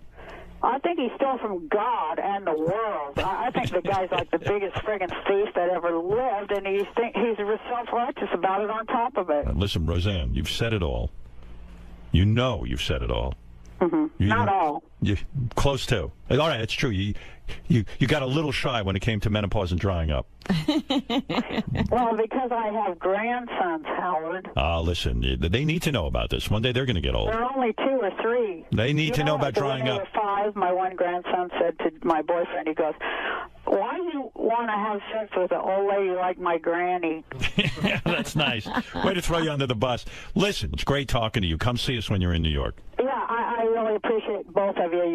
You're doing great, and thanks for having me. All right, I love having you on. Talk to Thank you. Bye, guys. All right, bye, Roseanne. That's Roseanne. I don't know if she's saying Roseanne Barr anymore. Maybe she went back to it. For a while, she wasn't Roseanne Barr. Well, was she just a one-name person, Roseanne? She went to. Remember when you went to Ophelia?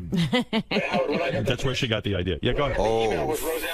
Roseanne Barr. Yeah, she's back. She was Roseanne Barr. All right, listen. For a while, it wasn't. The TV show was Roseanne. Yeah, I was thinking there was a time when Robin tried to change her name to Roseanne Quivers.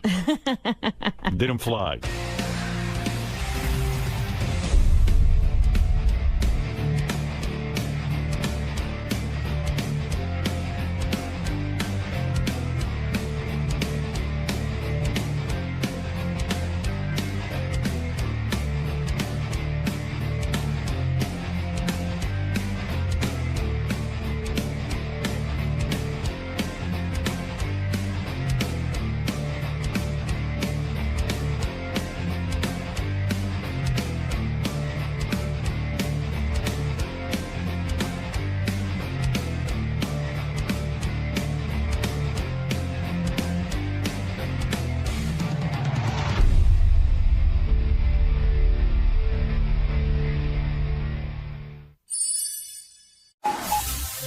This is the best of the wrap-up show. A recap and behind-the-scenes look with John High and Gary Dell'Abate. The best of the wrap-up show begins now. I'm Gary Dell'Abate, Baba Booey. And on Monday's wrap-up show, we talked about Warren Sapp, NFL legend. He came in here and talked about a variety of things. He talked about what it's like to have sex and how he can't hold out that long. But then we talked about some football stuff, too. Had a great moment where we talked about what it's like to sack the quarterback. Anyway, here's what happened on the wrap-up show. I want to start off with Warren Sapp. Gary, before he came in, I was talking about it's always great when Howard interviews a football player, a professional sports player, because he doesn't really follow it, yet you end up hearing more and learning more about the athlete than you ever knew before. The thing that makes Howard great with athletes is because he doesn't know a lot about sports, there's no hero worship. So it's not, oh my God, Warren Sapp here. So Howard's like, oh, there's a football player here that people say is pretty good, and he seems very interesting. So there's none of that like, oh my God, I saw you when you were in Miami, I saw you at the Super Bowl. So all that shit goes out the window. So all the interviews you've heard Warren Sapp do, this one's already different. Do you think Warren is an angry guy? I thought that the interview was contentious in a funny way. What do you mean? I mean that there were times where Warren seemed irritated by Howard, but because Howard didn't seem to have his facts right. And I mean, I never thought it was going to, come to anything, but he was like he was sort of mixing it up with Howard, not taking any shit from him. Yeah, and I thought that made him an interesting guest. Absolutely. But do you remember that draft when he was just plummeting in the NFL and eventually got picked by Tampa? Vaguely. Who was the number one pick in that draft? Oh, God, I don't know. It was 95? I don't remember. Will, you should probably come down with that. But I do know. I know that's the year the Jets took Kyle Brady before Warren Sapp. Yes, of course.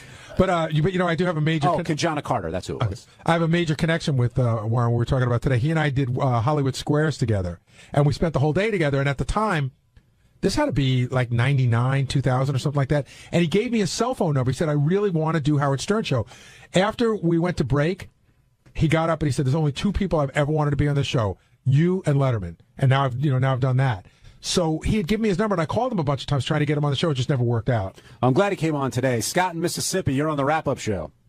Hey, John, how's it going? Good, Scott. What's on your mind?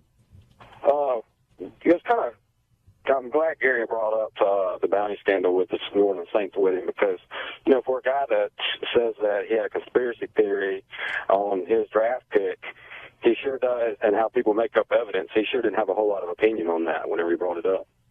Well, I brought it up, and he said that he had a source that told him that Jeremy Shockey was a whistleblower. That was it. What's the conspiracy theory?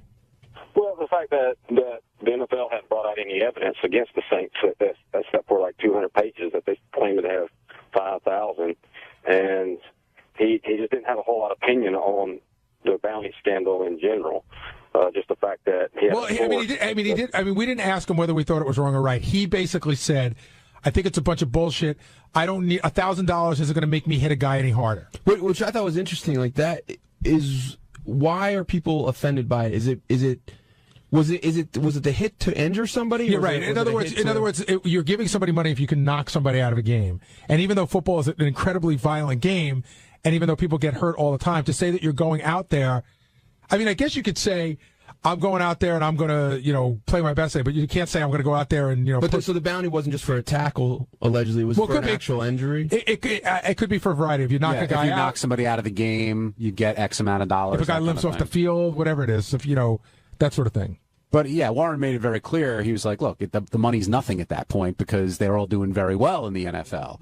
And I thought with Shockey, he said he had a source and that was it, and kind of wanted to move off of that. I will wonder, because Warren works for the NFL, right? Right. Well, he works for NFL Network now. He was on NFL Network, and he's on a show on Showtime called Inside the NFL, which I believe the NFL controls pretty well, too, right? He's not on Inside the NFL anymore. But I'm saying, when I brought it up, he said, I'm on the NFL Network. He goes, he said it when he was on the NFL Network, but he got thrown off the show he didn't say it on. Right. That's the show he got tossed off of. But I thought I thought there was a lot of very interesting insight into football today. He kept bringing up the point, like, I play for pleasure on Sunday. It's the other 6 days they pay me. He goes, I go out there, that's pleasure. And his description of what it's like to beat a tackle and get to the quarterback and put him down, I thought was amazing. Did you think he was going to be a bigger guy? I guess you had met him before, though. And I think when I met him, he was a bigger guy. Yeah. Well, he said he came out of high school. Down. He was 225 in high school, and he was over 300 when he was playing pro. Right. I mean, but he said he's smaller, but he was fast, and that's really why he was such an exceptional. Well, and he made the joke, which I don't think Howard got. He goes, I feel like I'm a big guy with a safety. Yeah. Did you guys understand what he said? What he was saying that would have been a motivation for making up drug reports about him? No, I don't think nobody understood what he had a conspiracy theory. He said there was 2 new teams. He said Jacksonville and Carolina were the expansion teams he was talking about. Right. And he said, but he never explained what the reason would be. Like why would help someone if he wasn't. Well, he said that there had to be an explanation why one of those teams didn't take him. Right. But I don't know who would be behind. So does it mean that neither one of those teams wanted him, so they colluded to have him lower so it didn't look bad for them? I couldn't figure it out. I mean, Jacksonville took Baselli and Carolina took Kerry Collins, so who knows? The bottom line is Tampa had a great draft, and they ended up winning the Super Bowl a few years later. Bobby in Jersey, you're on the wrap-up show. Hey, now. How are you guys? Hey, Bobby. This is like a recurring theme that I listen, avid listener.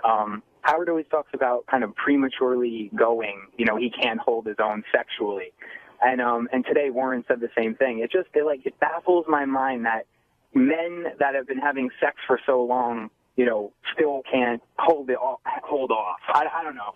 It's weird to me that someone, even like Warren, who's had so many people in his life, still will admit to something like premature ejaculation. It's just very odd. I wanted to know what you guys thought about that. Well, I'm going to tell you right now, I fall more into their category, and I do feel really immature about it. But then I guess there's a part of me that says I still get excited. And that's a good thing. Right. It's better than being not being able to, I would be much more embarrassed not to be able to get an erection. I think when Dax and Bradley were in there, they talked about that too. Do you remember, Benji, who said that? Like, anybody who says they're going an hour, it's just not true. Or I think Dax was saying that it's not like guys who don't understand women, that women don't want it that long. I've heard women say, not porn women, but women that I know say, you don't want a guy fucking you for an hour. That's just ridiculous. And it's like, get on with it already. But every time I think, okay, this is the time. This is the time I'm gonna make it last. I'm gonna and then do you ever have one of those where you're just doing so well well, and then as soon as you tell yourself you're doing well, that's the end of it. Jeff in Pittsburgh, you're on the wrap-up show. That's what I'm saying. That was a great interview. It was one of those interviews where you felt like three guys sitting around a kitchen table with a woman in the background being Robin. It just turned out to be a great interview, man. Yeah, it was really good. And by the way, you really need to see it on Howard TV because Will came over and he'll attest to this. Some of the faces that Warren was making, there was one time where Howard was talking about something and he had like this complete look of shock, and then he would have a look of anger. It was just he was making really funny faces. Hey, it's Richie Wilson. On Tuesday's wrap-up show, there was a big discussion on who was omitted from my wedding invite list. A couple of guys from the radio side were a little pissed off. Lisa G wouldn't come down. And I think it all worked out well in the end because I defended myself and I explained why I cut those people off the list. So, check it out. We're going to get into Richie Wilson's wedding list. Some people left off. Some people only actually 4 or 5 left off, mostly everybody included. I think on this show, the only way, not the only way, but almost the only way you find out how someone really feels about you is when these situations occur. Well, I got a question for Richie. Did you see this bit coming? Oh, yeah. You knew it was inevitable. Right. And when you're in it, Richie, I mean, you said yourself, you're black and white. You know, this is how you stand. If someone doesn't like you, you want to know. And I'm sure you feel the same way. If you don't like somebody, you're going to let them know. They know. So did any of this come as a surprise to anybody today? Richie does let people know, yes, right? He does. Were there a lot of people who I mean, with everything, if I like a restaurant, if I like a movie, if I like this, it's different yes with or no, people. but it's yes and no. I'm not going to people aren't restaurants. But I'm not going to blow smoke up your ass or up anybody's ass and be smiling to their face and then not like them or talk shit behind their back. I think that the one thing I would disagree with you about today is when you said it's black and white. It really isn't black and white. In other words, there's people that I like here, and there's people that I like more than others here. And the people that I don't like as much as others doesn't mean I don't like them. It just means I haven't gotten to know them as well. And so there's a lot. It's not black and white. I don't either love someone or hate someone. There is a middle ground. There is. Okay, then there's like, indifferent, and don't like. Well, no, there's like a little bit more. It's not like, indifferent, and hate. But I mean, it is to you, okay, maybe. like Steve Bernardo. I like Steve. I am very fond of Steve. But I think we have maybe 4 words a year to each other. But okay, you know what I mean? but So, you and I got like to Steve. but you got to the point where there were 5 people. Actually, no, there's more. There's more. Ralph's not on the list. Is Tracy?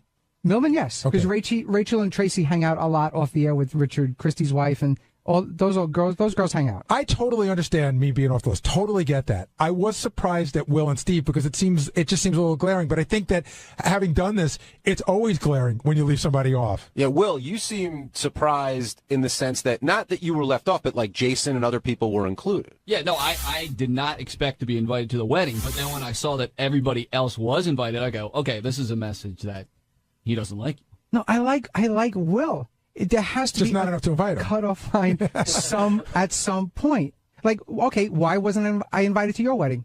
I invited probably 3 guys from Howard TV. I didn't invite anybody from our news department. That's all he invited from your office. 3 What do you guys. mean? He invited John, Jason, Scott the engineer, all the on-air people. Tracy. Basically, all the people that his wife had a relationship. Did you invite anyone from the office that you wanted there? Initially, the whole horseshoe, I was going to say no as a whole to. What's a horseshoe? The bullpen area. Yeah, no as a whole to. Right. And Rachel was like, listen, I want John there. I've had a relationship with John. John's a great guy. I want him there. And then I said, okay, anybody else? And she said, Jason. I email Jason a lot. Every time I see him, we have a great time together. I want Jason there. And I said, great. Jason, good friends. Yeah, I was sort of surprised by that too. Every time she's up here, they get like a little chatter group going. Howard, the 2 of them. Rachel Fine, Richie Wilson. Yeah, no, I like her. She helps me out with the website. We talk dipping sauces all the time. She actually. I went to go see her last year sing in the city, and actually I think that made Richie and I better friends because then we found out we both watched the same TV shows, and you know. And so what's your relationship with Benji? Because Benji's always the wild card. See, it's interesting. This is going to be fun. Benji got an invite without a +1. Benji got a solo invite. because I date Rachel. No, Benji, is that insulting to you in any way? Well, yeah, because I have a girlfriend. That's a serious girlfriend. And I'll be honest about that. You don't want? Is it specifically you don't want her? We had 3 interactions with Elisa. 2 of them were extremely unpleasant. Well, do you know about that? Well, when I didn't get a +1, And we also don't want the Benji. We don't want the Benji and Lisa show. But Benji, did you know that there were 2 unpleasant interactions with your girlfriend and Rachel and Richie? I don't know. If you want to, I don't know. The first one was the night you brought her to Rick's to introduce her to a bunch of people, and she was very cold and rude to everybody there that night. And the second one was the Christmas party where she was just extremely rude to everybody. Well, she was weird. I don't know that she was rude. She was odd. No, but like when people said hello, it was hi and gave out like the. The bent hand. Yeah, but she was. I look at her. She was under the hypnotic shtick coma of Benji. She was in shtick coma. Well, I wasn't gonna make a big deal, but when I didn't get a +1, I wasn't gonna go because I took that as a intentional. And we figured that you were not gonna come. That's the best invite ever. So if I ever been, he won't come. So it wasn't. It was intentional. No, but we figured we didn't want Elisa there.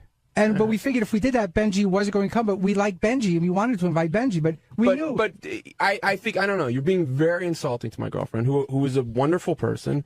And if you don't like her, that's fine. I'm just going by the interactions I've had. They've been unpleasant. But you realize it's hard to split a couple up. In other words, I know. You would be insulted if you were invited and someone said they didn't want Rachel. If Benji got invited and invited myself and not Rachel, I wouldn't go either. All right, I do want to talk about one other thing because the thing that I found most interesting this morning, like I said, I did not expect to be invited.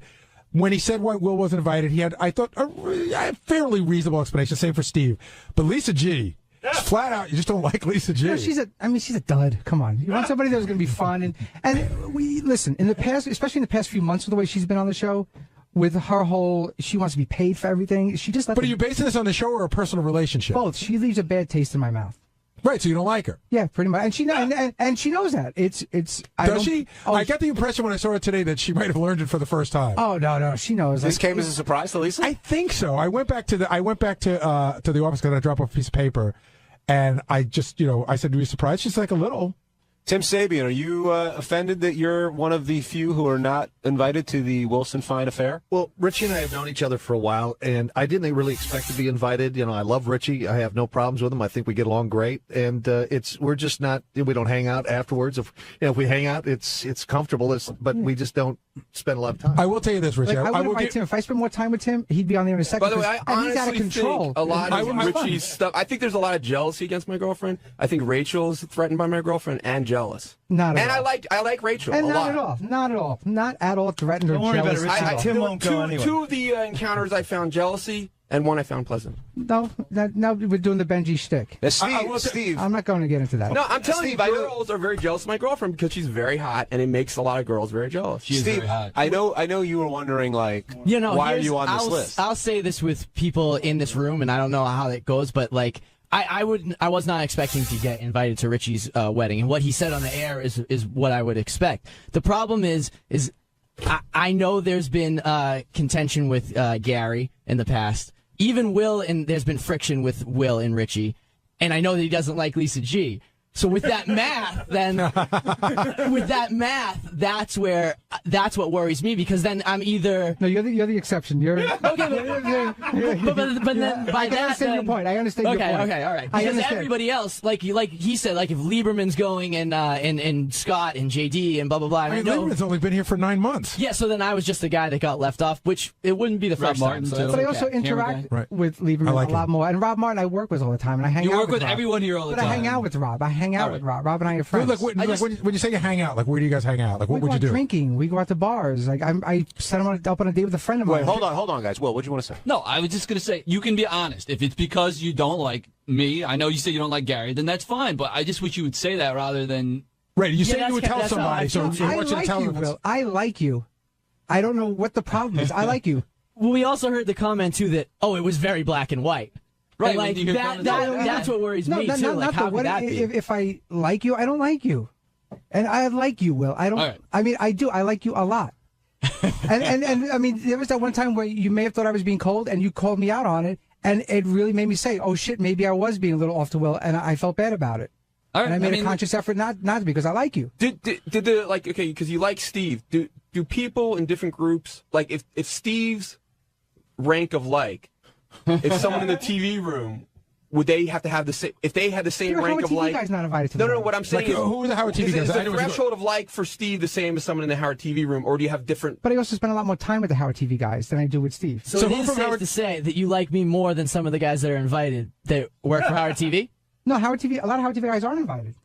The only Howard TV guys that are coming, like the guys I've been around Is with. Phelan coming? Oh, yeah. I've known Phelan for 15 years. So Phelan and Ganji. Exactly. I think what Steve is saying is there anyone from the Howard TV room that you invited because you worked alongside them for so long that maybe you actually like Steve better? No, there's nobody that got an invite just because I worked with them for a long time. You don't like me, then that's I like Steve. No, everybody from Howard TV that I invited are people that I either have worked with for years or I've hung out with outside of work for a lot of. I will give you one piece of small advice if you want to hear it. Just having been down this road myself. Not inviting somebody as high caliber as Tim, but inviting their right arm, which I'm assuming McClure's invited, right? Because Liza big and mistake. Rachel I'm are just very saying, good friends. big mistake. For whatever reason, I'm not. Sometimes there were people invited to my wedding that had to be invited. It's just the way life works. But it's our wedding. I got it. It was my wedding too. No, I got it, and I'm just saying. We should be able to invite who we want. You will, and you may pay the price for it down the road. Okay. One last question. How did Tabitha Stevens make the cut? Exactly. Because Tabitha and I have been friends for years. We email, we text. We're always in contact with each other. Isn't it fun making lists, Richie? I know. Oh, yeah. And I sympathize on that You level. went through It's this. obnoxious, but, and then the best part is a year from now, the list could be completely different. That's right. Exactly. And you know what? In 10 years, we'll probably look at those pictures and go, who the fuck is that person? I just celebrated my 20th anniversary, and I turned around to Mary and I go, what the fuck was her name? And Mary's I couldn't remember. And I was like, what was that guy's name? Remember, we were such good friends with him and his girlfriend, and we couldn't remember their names. Why isn't Steve Brandano in any of these photos? 20 years ago, you're going to look back at those photos and go, wow, remember when Jason was skinny? That's going to be scary. That's going to be scary. Hey, another tip. Tim writes a mean check. So, if there is an open spot. But, like, there must have been people you invited that you knew you had to invite when it comes to, like, family. You had to invite some. You're telling me. Well, my family is very small. You can fit me but in. I'm saying So there's that's fine. cousins and aunts and uncles that you know this, right? You have to 100%. invite them, and you invite them, and you're sitting there going, I can't believe I have to have my fucking cousins from wherever when there's a friend at work I'd rather have. But that's just the way it goes. I had a section of the room devoted to people I didn't want at my wedding. It was like 3 tables in the back left corner. If you were sitting there, that's like the Scott Salem section of the. I mean, not at my wedding, the Scott Salem section, but general. Right. We call the Scott Salem section the place where the duds section. Right, I know yeah, what you're saying. I think I was at that table at Howard's wedding, right next to Scott Salem. Oh, I know you guys were bitter about that. Who was at the table? Was you and Jason at Scott Salem? No, not me. I had prime real Jason estate. had a different table. So who were you at the table? You at Scott Salem, Haji, the Phelan, kid I with think. one leg. I don't even know if I want to get into names who are at the table, but Will you was can in a definitely tell you're on the potpourri table. Will was in a different restaurant. Yeah, exactly. Well then, Ken, you're on the wrap-up show. As far as Lisa's concerned, Richie, you couldn't have made a clearer statement. I mean, you said, Gary and I have had some run-ins. You said, Steve and I don't hang out. You said Will didn't invite me to his wedding, but you just flat out said, would you invite her? When you're making a list, again, as somebody else speaking from experience, like what happens is, for me anyway, you go over and then you start looking for what are quote unquote the easier cuts. And, a guy like, Lisa G, where, hey, if you had an endless budget and an endless party, sure, she's on the list, but okay, you got to start making cuts. I don't think she would be on Richie's list. Well, based maybe on not. what he said. Yeah, like in other words, if the room were 250, Lisa and I still ain't coming, correct? You would. Wow. See? But I feel honored and bad for Lisa. Here's the thing. We should try and get the Lisa, place guys. holds 150. We invited 200. Right. And we're hoping that a lot of people cancel, and they're actually coming. Right. So we could be seriously fucked. Oh, we used to. My running joke was when you get the card back from somebody that's not coming, it's like ka-ching. It's like you're making Because money. we purposely invited people. Rachel has relatives in Australia and England, so they're the ones that we knew weren't going to come. So we had to invite Are them. they coming? anyway, and now they're coming. So we're like, oh shit. Quick question, like in the tournament, the basketball college tournament, it's last 4 in, last 4 out. So we're on that last 4 out list. So maybe I'm just trying to figure out where that line was. Who like, were you putting Jason and I together and saying, all right, one of these guys can't make it. Here's the upside and downside on both of them? I wasn't doing that. I was just like, okay, is there anybody that we didn't invite? And Rachel was like, I like John and Jason a lot. And I was like, well, then there's everybody in that whole general bullpen area. She said, fuck then. And yeah, she said, fuck those guys. I hate them. I mean, I was clearly, and I'm thrilled to be going. Thank you for inviting me. I appreciate it. You're my gonna boy. regret that But, I got an email from Richie about 2 weeks ago saying, hey, man, what's your address? And I figured that it was for the wedding. So that just proves, I wasn't on the early draft of the wedding list. So that just proves I came in later. And by the way, I did crunch the numbers. Richie would have to get married in Giant Stadium for Lisa G to be invited to the wedding. What did you guys think of Fred's reaction today when the save the date came up? I understood what Howard was saying. And again, I think Fred reacted a little too quickly. If you get a save the date card, I would say that's a really good shot that you're invited. So when he said, I don't know if I'm invited, he could have even said, I think Fred, if he would have said, I got to save the date card. And Howard goes, oh, that would have been it. But he goes, well, I'm not sure if I'm invited.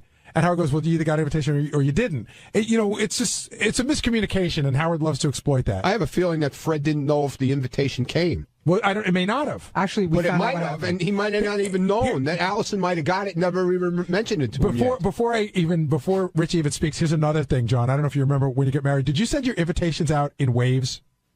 I'm trying to remember. Like first wave, you wait a week, you see what comes back. Second wave, I think we had a first wave and a second wave. Is my small recollection of that. I think we sent them all out in one shot, like family and friends. But we had, like Richie was saying, we knew, or at least we thought, some people weren't going to come. Right, I think we waited to make sure some people weren't going to come to send out the second wave. Is my vague recollection. You sent yours all out at once? Well, a week apart. Not. But why a week apart?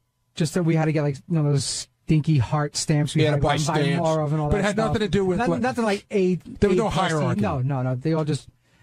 Fred, by the time he got to save the date and the invite was mailed, he moved. And that's what happened. Oh, that would make sense. Yeah, within like a 3-month time span. John and Glenhead, you're on the wrap-up show. Hello? Hey, John. Hey, how are you? Hey, Gary, it's John from the Vineyard. Hey, John, what's up? How are you? 2 quick points. Number one, I've been in the Mr. Mund's company many a times, Ronnie. I'm tired of people picking on him. He's such a gentleman and such a great guy. That's the one thing I want to pick on. And then the second thing is, Richie, how classless of a move to not invite Mrs. Jordana to the wedding and put poor Benji in this situation. And those of you that are friends with Mr. Wilson, you should really think about his character and what type of person he is, because I wouldn't want to be friends with a guy like that. Wow. That's why you're not my friend. No, I know, but it's... John happens to be a nice guy, but I don't know why he's picking on you, man. I don't care. He doesn't like you. That's fine. I like you, John. It probably would have been better to either all in on Benji or not at all. You're right. You're 100% right in hindsight. You're 100% right on that. See, Richie and I agree on some stuff. Yeah, we have moments. Are you hurt? He's awful quiet. He must be hurt. No, well, it's kind of. I don't like when people take shots at my girlfriend. I think, like I said, I think it's out of jealousy. She's much hotter than the average girl here, and she's much more talented. And I think there's a lot of jealousy and a lot of fear of that. There isn't, Benji. I'll tell you right out of your face. There isn't jealousy.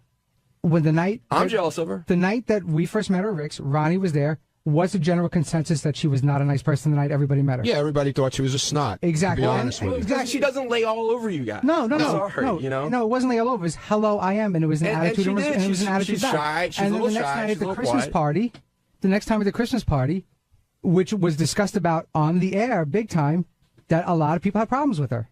Well, I think you guys if that's her expect way of girls, coming across, you maybe guys she was expect shy. a certain type of girl. No. She's a little bit classier, a little bit brighter, a little bit more talented, and that's what happens. Then who? Then like my wife, as a for instance? Than me. Oh. Okay. Understand. Well, I mean, what are you going to do moving forward now? Are you going to invite anybody who's not invited? See, Are you gonna to me, that's even a more obnoxious slap in the face thing. Just more condescending to say, "Oh, Gary, here's your invite." Anyway. Well, I mean, you could say. Would you take that as like, what the fuck? I mean, afterthought or something like that? Listen, again, I'm not expecting. No, I'm saying, but it could if you came to me and you said, you know what, I thought about this, and we've had our differences in the past, but I would like to try to put it behind us. So I'd like to invite you. That I would understand. But if you just said, here's an invitation, it just came in the mail, that'd be weird. Do you weird. want to get the honest truth? It was 50-50 with you up until like the last second. Yeah, I thought that it wasn't a hard no right off the bat, like fuck him. No, it was 50-50 I thought up about till this the last second. when I knew the invites were going out. I thought it was if I was going to get invited at all, it was going to be Rachel's decision. Because I think, she likes you with the exception of pulling her chair away from her, I think we mostly get along really well. And I happen to like her a lot. And again, I don't want to insult you with this. I think that you have, since you guys got back together and got engaged and all that, I really think you've become a nicer person. I've tried to be. But I've actually seen that. I've made a conscious effort. And when I said you've changed, noticing it. But I said when you've changed in the last, when I said you changed in the last 2 years, I really feel that. And by the way, just so you know, when Howard came back and said something on the air that day, and you said, "Oh, Gary must have clouded him at dinner," this is exactly how it went. Beth, the lovely, sweet Beth, who's the nicest person in the world, we're sitting at dinner, and she goes, "Oh my God!" She goes, "It's gonna be so much fun." I heard about this. Did you get the invitation to Richie's wedding? And I go, "No." And she goes, oh. I said, "I won't be getting an invitation." And she said, "Why not?" I said, "I don't think Richie likes me." I said, "We don't get along that well." And that was it. I didn't say nobody likes Richie or anything like that. Right when I came out the studio, people were like, "Whoa!" She was surprised to find that out. Beth was really surprised. Beth thinks everybody likes everybody. Yeah. Which is a good way to live life. Yeah, it's a great attitude if you can have that. Now, I got that attitude. Oh, yeah. On Wednesday's wrap-up show, all the talk was about Bobo's treasure trade, everything that Bobo went through to get his valuable items for his shrine, and how Sal shined. And speaking of Sal, he told us the genesis of Twat Raper and the difference between a legitimate rape parody song and an illegitimate rape parody song. Yes, you got to see that. Today's show, the main attraction, I guess, was Bobo and Bobo's treasure trade, the jingle that we can't get out of our heads. And so much went into this game, and a lot of different games were being played during it, but Bobo had no idea what was happening. He knew to bring in his stuff, but he didn't know that he was going to possibly get anything. That all came as news to him. But he was here extra early and prepared, and I think he had a good time doing what he did. Doug Goodstein, do you agree? I think he did. I just, personally, I wish it was more of destruction of his items, which we didn't really go there. You saw he wasn't going to part with that stuff. But the physical stuff was fantastic. I'll tell you, the thing that surprised me the most was the Leroy Neiman poster. Like, I know it's his most treasured item, and he loves it. He wasn't going to give that up for anything. Like, No, I wonder nothing. if what Howard could have done. Maybe Howard could offer like a photo session or something like that. No, I think if Howard said, I'll give you everything. Oh, that for the probably Neiman. Yeah, that probably would have been about it. But John, can I ask a quick question? Sure, Steve. Who is Leroy Neiman? Should I know him? Yeah. What's the deal? He's a famous artist. You should definitely know. And what does he have to do with Howard? He did a painting for Howard back in the day for the show that Howard hung up in his place, and then Howard in turn gave it to Bobo. Oh, Howard gave it to Bobo? Yeah. Oh, all right. Thank you. You're welcome. There's got to be other people that did Which is funny because turns out Bobo destroyed it himself. He just that's what He broke broke it in the car? Yeah. The poor guy. Yeah, the frame cracked. Now, as things came up, the first thing offered to Bobo was Robin's bra, and I didn't think he was going to take it. The stunt was offered, and then a trivia question, and you could tell he wanted it, but I think he thought that was the whole game. Like, it would be the bra. And once it clicked, and it takes a little while to click with Bobo, that there'd be more stuff coming, he jumped all over it. And that's where my pal over here came in to shine. Sal, congratulations. Will you not smoke that in here? Sorry. Thank you. Seriously, don't bring the electric cigarette in here. I'm celebrating. Celebrating what? Painting my cock on Bobo's face. Well, congratulations. Thank you. That was one of the painting Bobo's face with my cock. That was one of only a few things that you did. Yeah, we had a lot of fun with it. And what did you enjoy the most? The painting, the pubic hair mustache with Richard? I think everything was equal.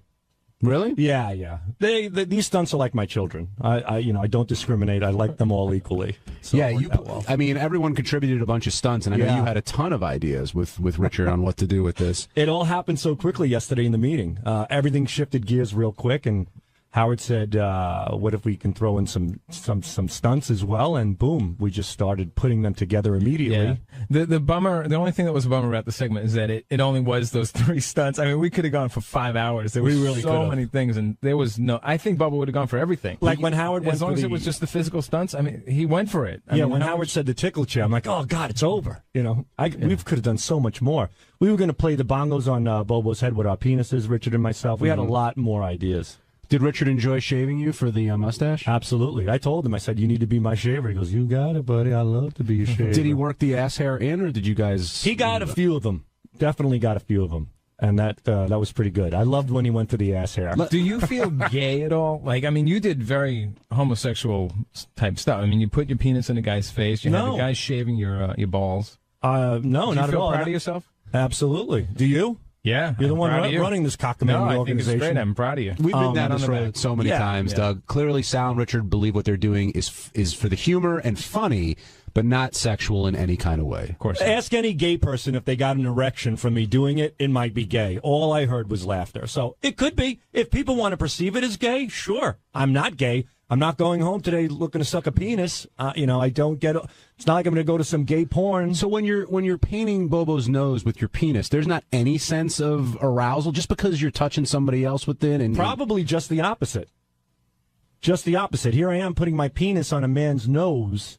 There's no way I'm going to get erect. If anything, it's kind of shriveling up a little bit.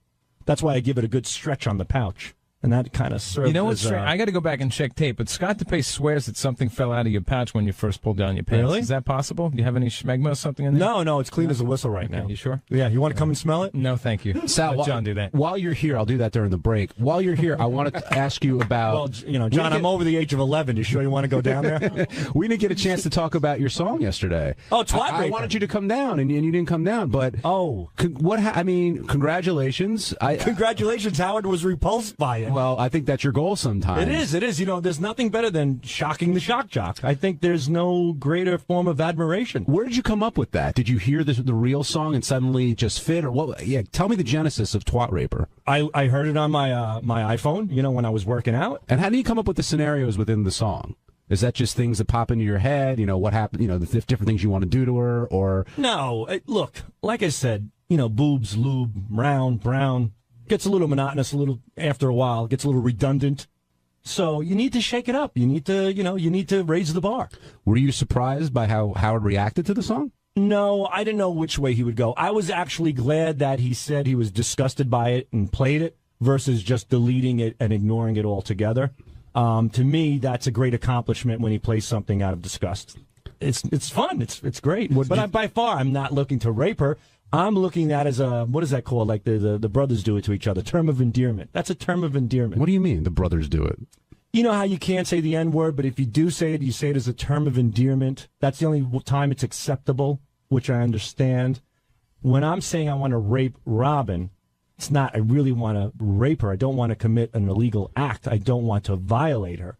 I want to consensually have mad, pussy-pounding, ass-bruising sex with her. And if you love somebody and you say that, it's not offensive. If you love somebody. If you don't, it's different. It was this is a legitimate twat rape song, not an illegitimate. What would an illegitimate twat rape song be? And just keep talking for the next 10 minutes. This is great. An illegitimate twat rape song would be somebody who legitimately wants to rape somebody. So you're saying that you don't want to rape Robin, of course. Do you think I do? No, but of course not. But I think you'd love to have sex with her. Who wouldn't? I'd have sex with you at this point in my marriage. What did you think of Robin's reaction to the song? I was very impressed. I was hoping that she would be, slightly taken off, and she was. But I liked it. It made me laugh my ass off. I just thought it was at the end. It was funny. When you in a typical average job, you don't take out your penis and make a clown nose on somebody, but it's funny. Mm-hmm. It works perfect in this environment. Would you play it for your wife? Yeah. I mean, there's no need to, but yeah. All right. I don't think she thinks anything by it, but I love the song. I thought it was great. Well done. You should be proud. Did you like it? I did. I enjoyed it. What'd you think, Doug? I actually missed it. Any song you do makes me laugh. You know thanks. that. Thanks. I have to do a John Hines song then. You have to do one of those. Teddy, let's take a break. Kid Raper! Come back. Kid Raper! We'll talk more about He's Bobo's gonna throw you in his trunk! treasure trade. We'll move off of Twat Raper and back to the treasure trade. And Gary, I was saying before you came in that there were a lot of different games really going on during the segment. Yes, and I was very, very nervous about this morning because this is one of those bits that, to take a phrase from Tim, had a lot of moving parts. And there were a lot of areas where it could have gone a lot of different ways. This also was the morning that Howard was coming off of America's Got Talent and had to work again. So I had a meeting yesterday with myself, Will, Doug, Richie Wilson. We all sat down and we went over everything a lot. And we tried to make it as easy as possible. I mean, Will did the bulk of the work, but, I was so afraid. I was just praying for it to be 8 o'clock because I wanted this to be done and just go correctly. Did you think Bobo would give up that Leroy Neiman poster for anything? Yeah, he was very attached to that. And the OJ mask he passed on, basically, right? But he wanted your beekeeper mask. He did. Lost his eyebrows for that, right? I was surprised that he passed. I know it's weird, but I was surprised that he passed on the tombstone because it's so one of a kind and it's so well known from the show. And off the record, we really wanted him to take it because we just wanted out of here. It was almost like garbage. We're like, please win it so we can get rid of it. Did you know why? Did you hear why he said he did? Yeah, he said he thought it was. He freaked him he out thought it was too. freaky. But he's like a tribble attached to Howard. He feels what Howard feels. But not only, I don't think it only freaked. It just didn't just freak him out like as like a death kind of thing, but like the thought of Howard dying right is so upsetting to him. No, I get it, but Howard, if it freaks Howard out, it freaks Bobo out. To me, the highlight of the whole bit, and I thought the bit was very strong, was when the guy called in at the end and criticized Bobo, as a fan, and Bobo immediately, commanded respect as he's got Sal's, paid from Sal's penis on his face. Did you notice that he said, "What are you? Go back to your 9-to-5 job." What the fuck does that mean? But he knew as opposed to his 12 to 8 job. What is that? We were like, what does that mean? Like, decipher that. Well, I think it means that I think that Bobo thinks that he's special as a super fan of the show. But his job is as regular as it gets. He's got like a 9-to-5 top job. There's nothing wrong with having a 9-to-5 job. Maybe he meant like, because then isn't he sort of retired because he made a lot of money? He's semi-retired. Yeah, he retired from the post office, and he does. Oh, he's a teach postal class. worker. He was, yeah. Oh my God, that explains everything. I thought he gave defensive He went driving. postal many years ago. No, wait, I thought he was a defensive driving That's what he does instructor. now. No, I understand why he's semi-retired, because he probably worked for the post office for 30 years. Right. He's probably on full pension, and so he can do a job where he doesn't have to work full time because the pension and the little part-time work makes it work. Now, do you get sentimental about any of the stuff that he took? I know he got some carts, the tickle chair. I got to tell you, the carts, they've been in my office for a while. I took them when we left K-Rock, and so I have 4 carts in my office.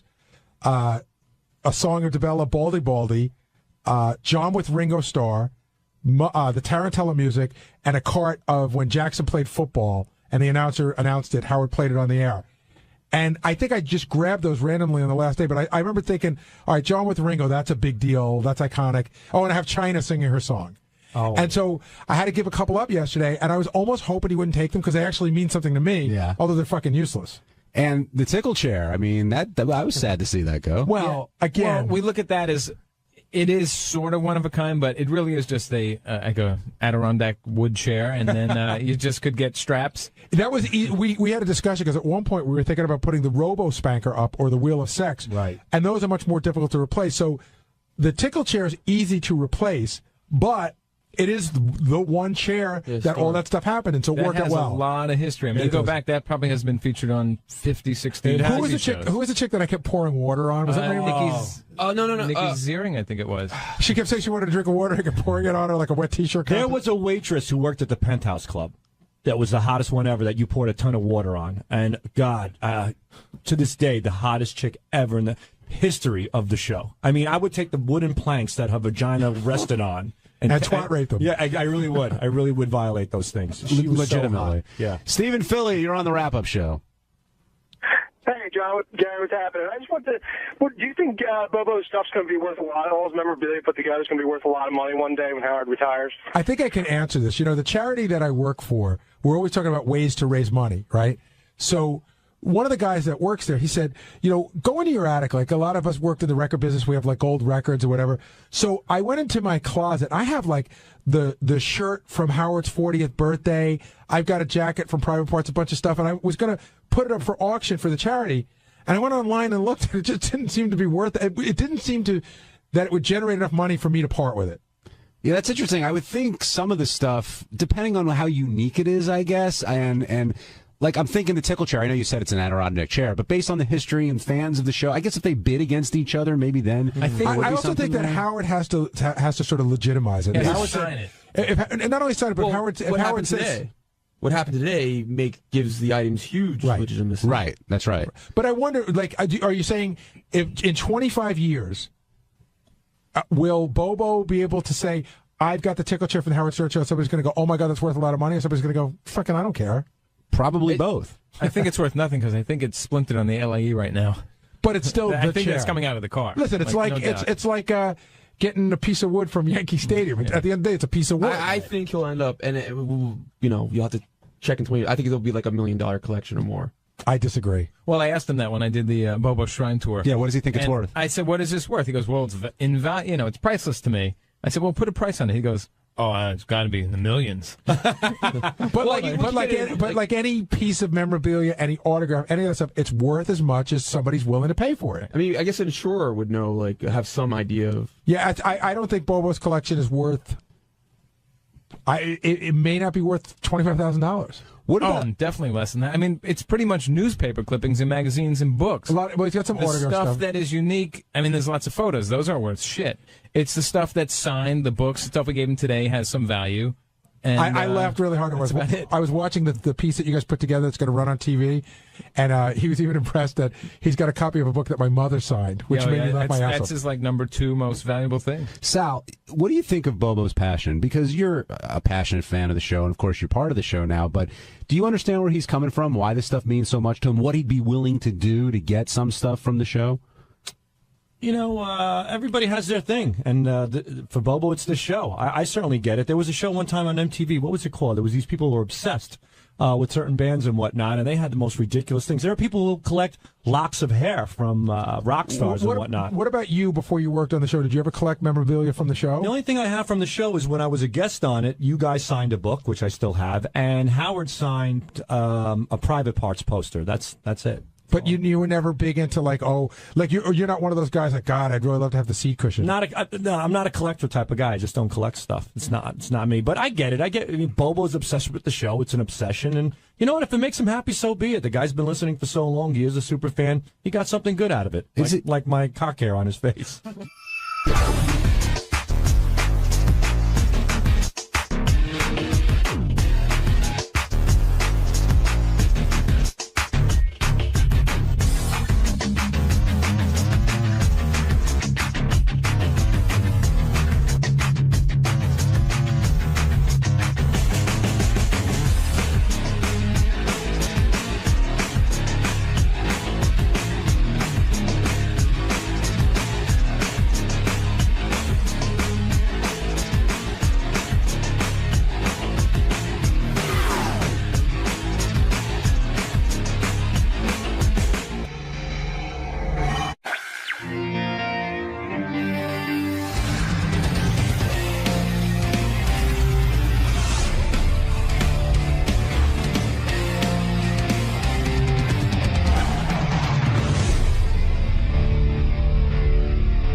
Dax Shepard is on Parenthood.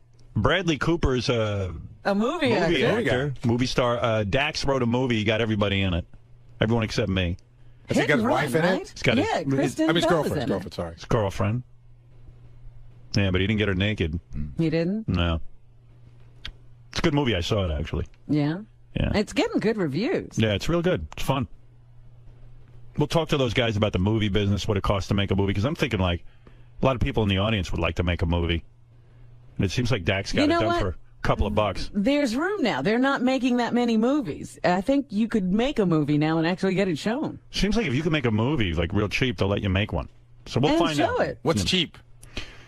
Nowadays, I don't know. We got to talk to these guys. Let's see what Dax makes these movies for. Yeah. All right. Let's take a break. We'll find out about the movie business in a minute. It'd be good for some people like Eric the Midget and Bobo. They're thinking of making a film. Yeah. Yeah. So they're collaborating. Right. Yeah, they're writing. They're in the studio writing now. All right. We'll be back right after these words. Bradley.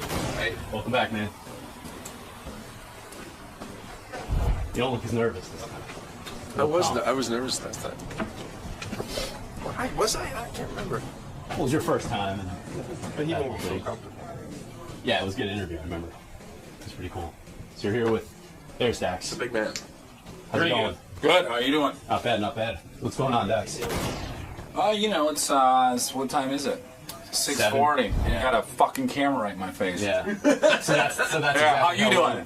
A lot better being on this side of it. So Would you wake up at 4 preparing for this? Yeah, exactly, for this wonderful interview. But hit and run.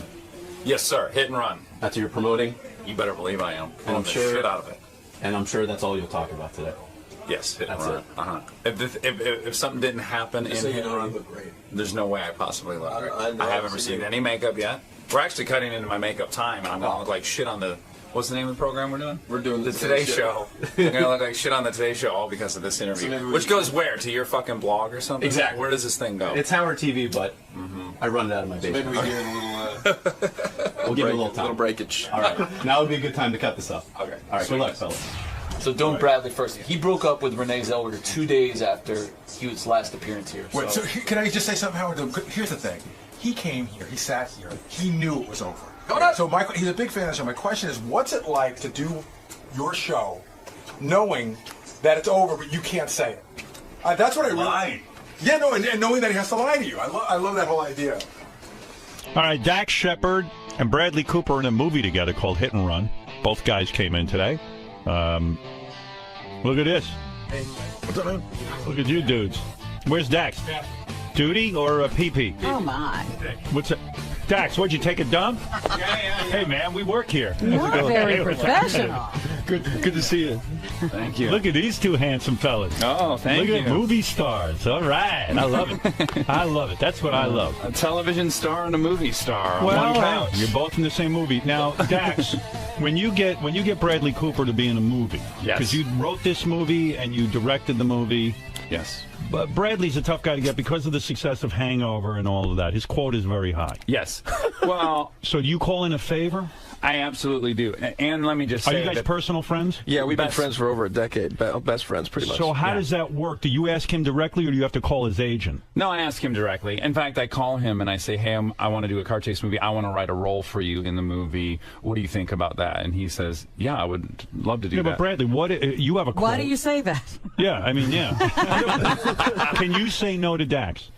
Could you have? I could have. He has. He has? To what?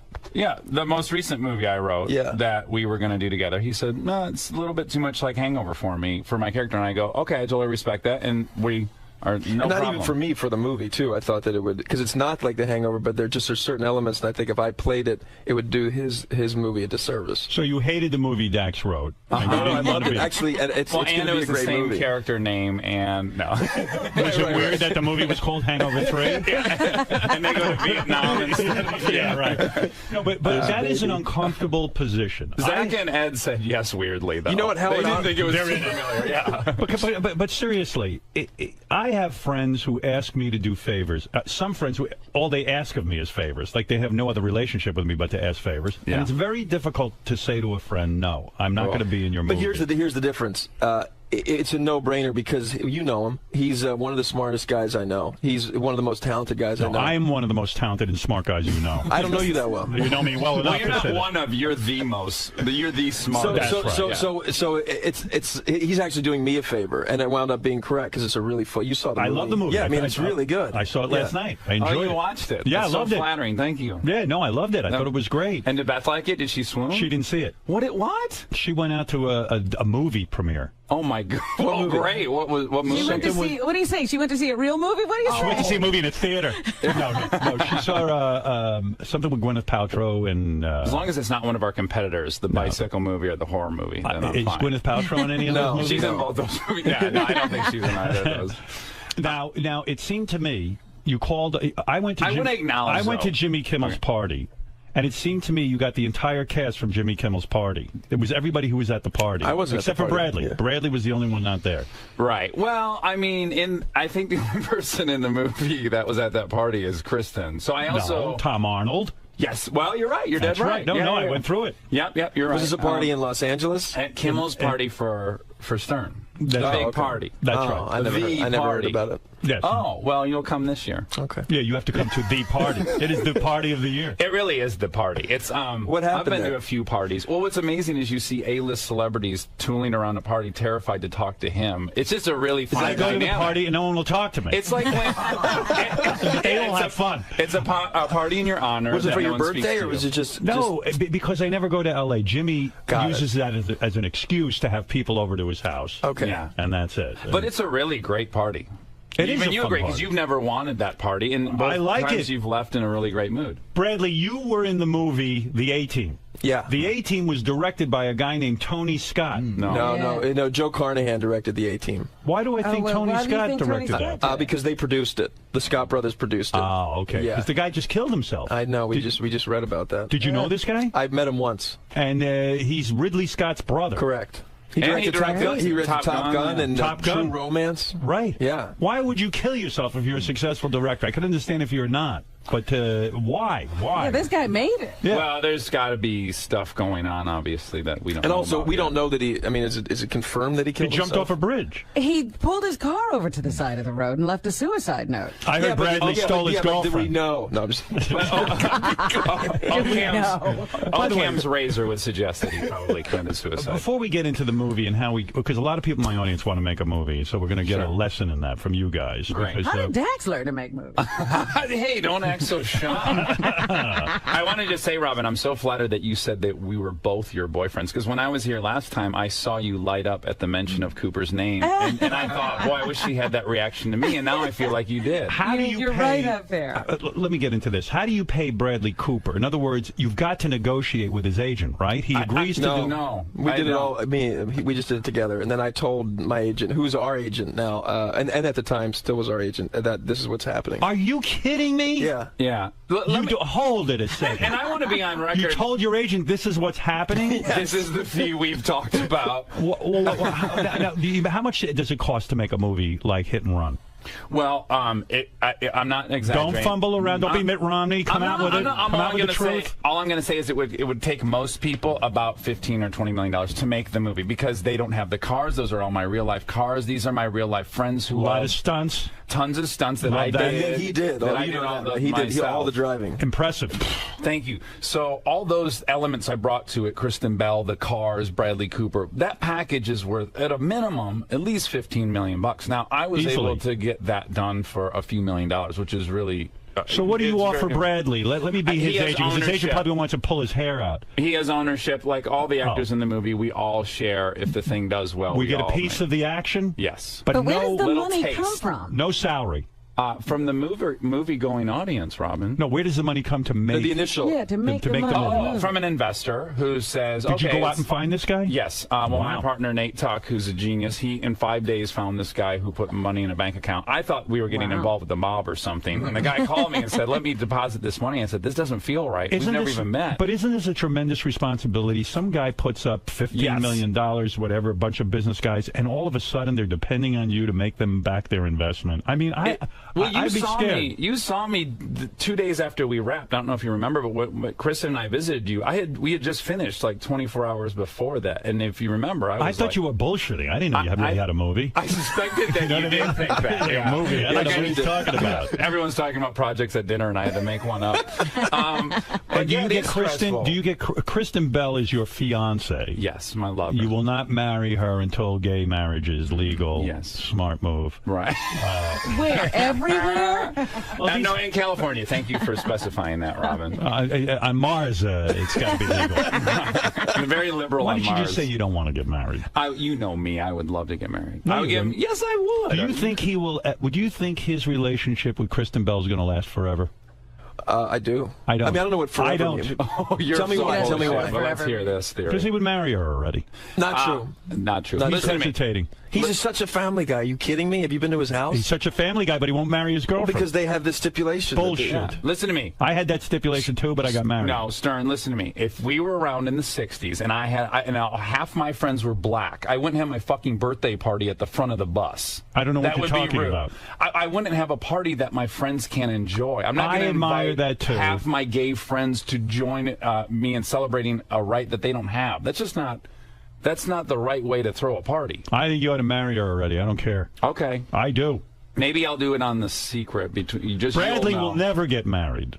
Let's face it. This guy, first of all, the last time Bradley Cooper was in my studio, we talked about my marriage. No, you were dating Renee Zellweger. I've been married. You were dating Renee Zellweger. 2 days later, after I point blank asked you. He obviously wasn't dating her. He wouldn't tell us. I said to him, how's it going? Thank you for remembering, Robin. I said to him, he's saying all these things. He said, I'm never going to get married. I've been married. We talked about it for 20 minutes. And then he said I was dating Renee Zellweger, which we never talked about. You would never do a Friends movie for free. No. Well, that's why we're here, Howard. You were dating It's Renee. like my mother. My mother only talks when she points. That's right. I'm pointing at you now because I'm calling you out. You lied to me. That is not true. No, you did. Hold on a second. I did not lie to you. Yes, you did. Tell me how that happened. I'll tell you how. Okay. I said to you, hey, Bradley, you're going out with Renee Zellweger. That sounds pretty interesting. What's up with that? How's that going? And you said, look, you you gave the actor thing. I'm not there. I don't want to talk about it. But he does my voice perfect. Next next time I'm gonna have No one's ever done me like that. That's amazing. You indicated that everything Rich was Little over here. But you indicated that everything was fine in the relationship.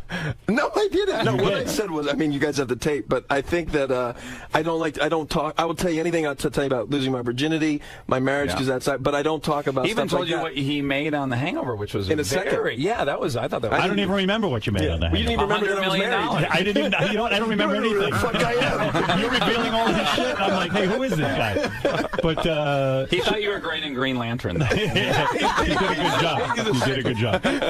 But in all seriousness, you were broken up with Renee Zellweger, and the reason I say you'll never get married, you really are quite the bon vivant. You're a man about town. It is an incredible resume. Dax, is it not?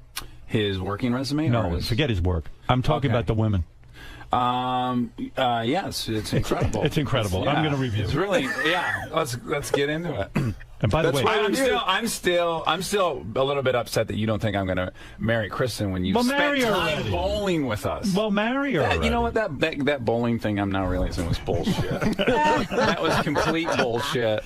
Listen to me. If I anyone's love getting her. married, it's us. I think she's beautiful. Yes. I think she's fun. Do you not smart. see how much I love her when I'm in front of her? Do you not see the Marry love her. radiating? Marry her already. Wait, since when do you care about the state of California declaring we're truly in love? That's not your style. You're taking a position you can't even defend on this. Is there something holding you sexually holding you back from marrying her? That's Do very you feel true. she's not as giving in bed as you would like? That's exactly it. That's what I thought. Exactly That's what I said to my wife. I said not until gays can marry and you open up fully to me. It's a two-part. It's definitely a two-part thing. Let's get Bradley's resume. Yeah, let's get that out. Let's into the have ether. people understand.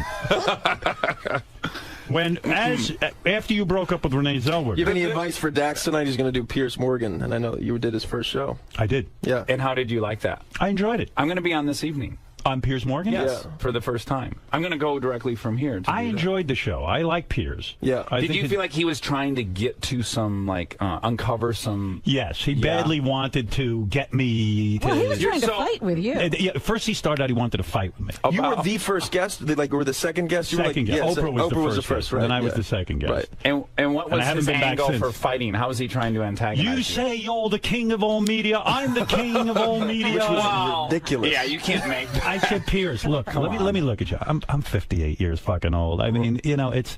Are you really? Yeah, I'm 58 years old. I said, Piers, I'm going to fight with you over who's the king of all media. How retarded are you? Yeah, the only guy on the planet that could sit across from you and even try to go down that road would be like Letterman or something. That would be But it. who would fight about that? Nobody. And I said, Piers, with all due respect, you're starting your show.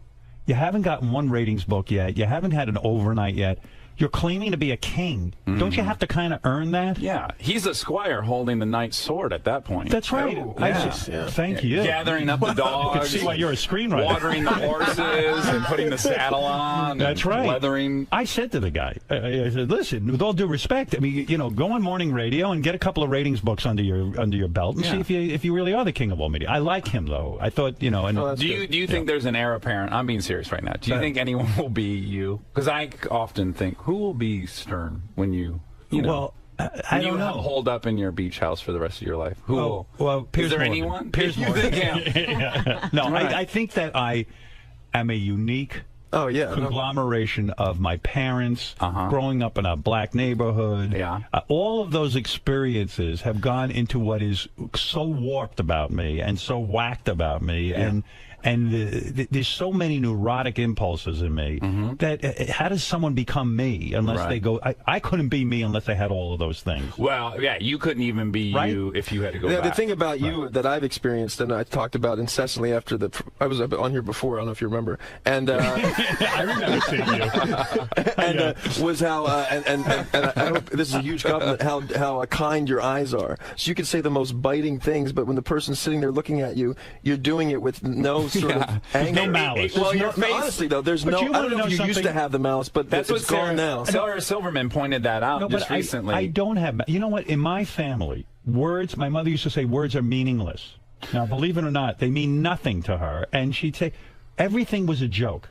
So nothing was done with malice. It was to get a laugh. You know, it was not meant to be hurtful. It was meant to be funny. Well, and there also could be a lot of words. Because I grew up in a family where, you know, words are all day long. And, you know, you're going to hear 10 horrible things and 5 good things. And, you know, none of them have any weight. And they wash over you. It's like, you know, I remember reading Long Day. You ever read Long Day's Journey into Night? I did, actually. I'm embarrassed to admit that. But yes. that is like a perfect reflection of that. I'm the only Philistine here. Because that's exactly what they do. They just rip each other apart, and then they love each other. And I mean, that was and my... then they go to sleep. Howard, you also drink and go to bed. No, it's like a Pinter play or something where it's all nonsense. You also have the right, because you come from a place where you always talk about Beth. You're very proud of that. Like, I was listening to the Chris Martin interview that you did with him, and you guys both had excellent points. I could see why he doesn't want to be a product with his wife, and then I can see how you're so proud of Beth and you love celebrating her, and it's just two different points of view, and I could really empathize with both of them. So, because you're that way, you do have the right to grill me about why I don't just own up to Kristen. And does she want to get married? No, she feels the exact same way as me. She just doesn't want to. There's so few things that we could help maybe push forward a little bit, and this is one of them that we care about. All right, fair enough. All right, let's get back to a couple of things. First of all, Bradley, by the way, and I do Brad want to talk got you about right off that list, Howard. I'll get Come back on, to it. Robin.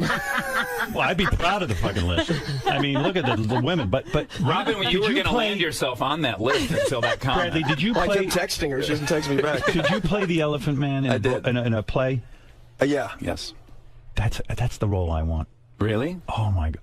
Let me do it. Let me do it for you. I remember. Wait, hold on, Howard. I remember when you were doing the thing about Jackson trying to buy his bones. Yes. And you were saying that you would do the best retarded person in a movie, and that it's so easy. And you said anybody can do it. It's faking. Did you have to audition for the Elephant Man, or do you just get the part? There wasn't actually. It was a summer theater festival in Williamstown, and we kind of put it together. It was my idea, so I got friends to come and do it with me.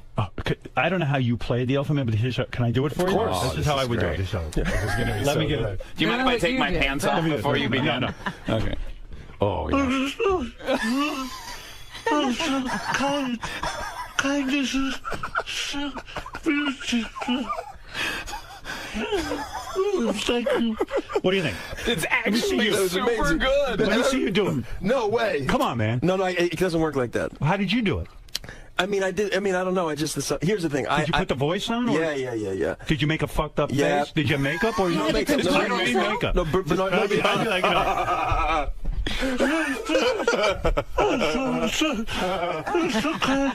so beautiful.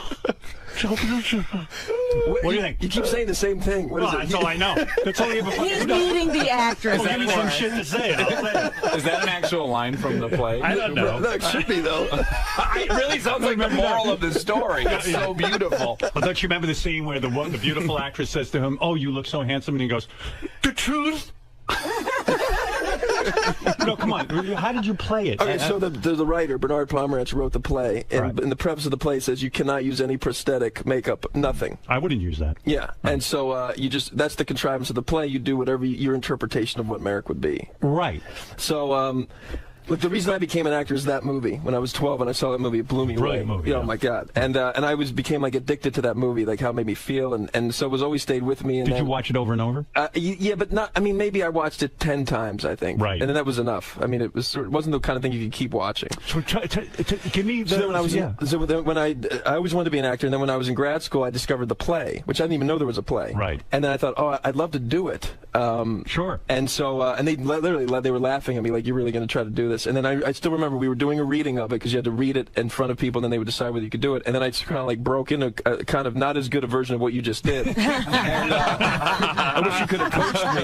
No, but I'm curious, like, because you're a good-looking dude. I mean, you come on and you've got to now be this grotesque figure, and you can't use a prosthetic. Right. You can't use makeup. Right.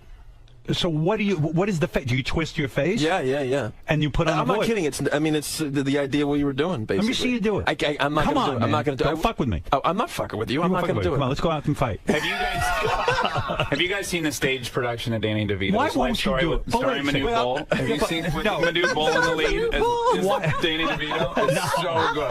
Have you seen it, Coop? Oh, what is this? It's the Danny DeVito story, right. And it's on Broadway. And it has Manu Bowl. And Manu Bowl is in the title character, Danny DeVito. Perfect. Bradley, wait, the tallest man in the world. But Bradley, why won't you? You got good reviews, right? Yeah. Bradley, why won't you do the Elephant Man? Honestly. You know, it's a real cheat. You mean why I want to do it right now? Yeah, why won't you?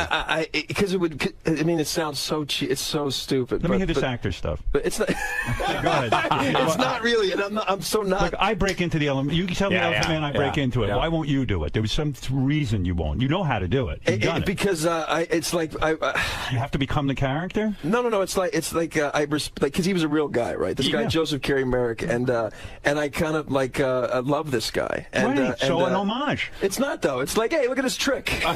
It's a parlor trick. That's what it feels so like. how does one get to see you do the Elephant Man? You got to come to it. He did it on the whole plane ride here. I just want to say. I think it has something to do with do you do the Elephant Man? Yes, the whole ride. Do you do it? He kept ordering Diet Coke. I don't have a Diet Coke. And it kept spilling down my shirt. When is the laboratory going to be unoccupied? You're worried about hurting the feelings of Is it safe to move about the cabin? You're worried about hurting the feelings of a dead Elephant Man? No, it's not about him. I do recognize that he's not alive anymore. You don't know. But maybe you feel bad for other people who have elephantitis or something. It's not that sort of... or elephants in Africa. It's just, I can't... My guess, I believe that you take it very seriously, and it's something very dear to you, and you'd feel like you'd be cheapening it. You don't want to do it as a which parlor I think trick. is legit, right? You wouldn't see like Robert De Niro doing his Awakening character here. I can do that one. Want Let's to see that? Yeah, absolutely. This is De Niro in Awakening. You ready? You're gonna have to. Wait a second. It's the same guy. Wait, I didn't know De Niro was playing the Elephant Man in Awakening. That's good. Now do Daniel Day-Lewis in my left foot. My left foot. Now here's my left foot. You're also my left foot. Honestly, I break right into it. You're also doing Rocky Dennis from Mask right now. How's that? That's super good. And by the way, that's when he gets frustrated. It's how dexterous you are. How's that, man? He can't reach his pills. By the way, all something. three were great. Let's go before we get to the movie. They're a little similar, but the movie, by the way, hey, come on, let's get this. Bradley Cooper and Dak Shepard are in Hit and Run. It's a real fun movie. It's car chases. It's how do I describe it? It's super funny. It's like if Smokey and the Bandit were updated, kind of. Did you try to get your girlfriend naked in the movie at all? Because that would have sold a lot of tickets, my friend. You know, in all honesty, she's when very I was sexy in the movie. Yeah, she is sexy. Yeah, she is. You can see why you're in love with her. A tough little customer in it. And when I was editing it, I did say to her, you know, we probably should have done more of a sex scene, just because it's kind of a hot. Scene in the motel when you guys are getting ready to go, that's very sexy when she's putting her jeans on. And stuff. Yeah, that is sexy. Yeah, but there is kind of a getaway vibe to it. That I feel like, the only reason is not because like I Steve wouldn't have McQueen done. Getaway? You're saying like that? Yeah. The only reason there's not a sex scene is because you meet the couple. They've already been in a 1.5-year relationship, so there's not that scene where. Did you discuss with her showing titty? We didn't even have that conversation. She wouldn't show her titty? I bet she would if I asked her to, but I should have. Yeah. Maybe when we're over, I'd rather just show you privately than. When you're dating a hot chick, when you're engaged to a hot chick like you're Kristen Bell. Yeah. How Our far, guy's confused. Have you seen her do love scenes in other movies? Yeah, for sure. How does that affect you? It doesn't bother me. That's bullshit. Yeah, then you'll never marry her. But you and I. Am I right, Bradley? Shouldn't it bother you? No, you and I differ on this. You said that Beth did like a commercial or something where some guy was. She did a sitcom. And the fucking guy is sticking his tongue down her throat. I'm like, what the fuck? I'm out of this. Yeah. And it wasn't in the script? No, he tried. I saw what he was up to. But my favorite is your story of private parts, though, the things you were getting away with. That's the best. I had full bonage. Oh, yeah, you talked about this. I did. It's the funniest story I made out with every girl in the movie, including Robin. You even suggested that you make out with some girl in the scene and it had absolutely nothing to do. No, not in the script. I made out. I felt up titty. I was in a scene with Mary McCormick. She's pregnant. You know, they have one of those prosthetic, the pregnancy thing. And I'm there, and I just come in. I'm like, hi, honey. And then all of a sudden, I drop to my knees. I rub her belly. I started making out with her, and I grabbed her titty. Well, you're improving. Yeah. And everyone's like, wow, you know, that was pretty good. I go, yeah, it was great. I'm a genius. But why not? Why not, man? That's where it's at. Yeah. Now, Bradley, when you date an actress and you see her making out and she's coming, I mean, if you really care about her, it's got to bother you on some level, or am I insane? I can see where you feel that way for sure. I don't think that's a crazy thought, but for whatever reason, it just doesn't bother me. That's not how Kristen Has she ever done a movie where she's really going out?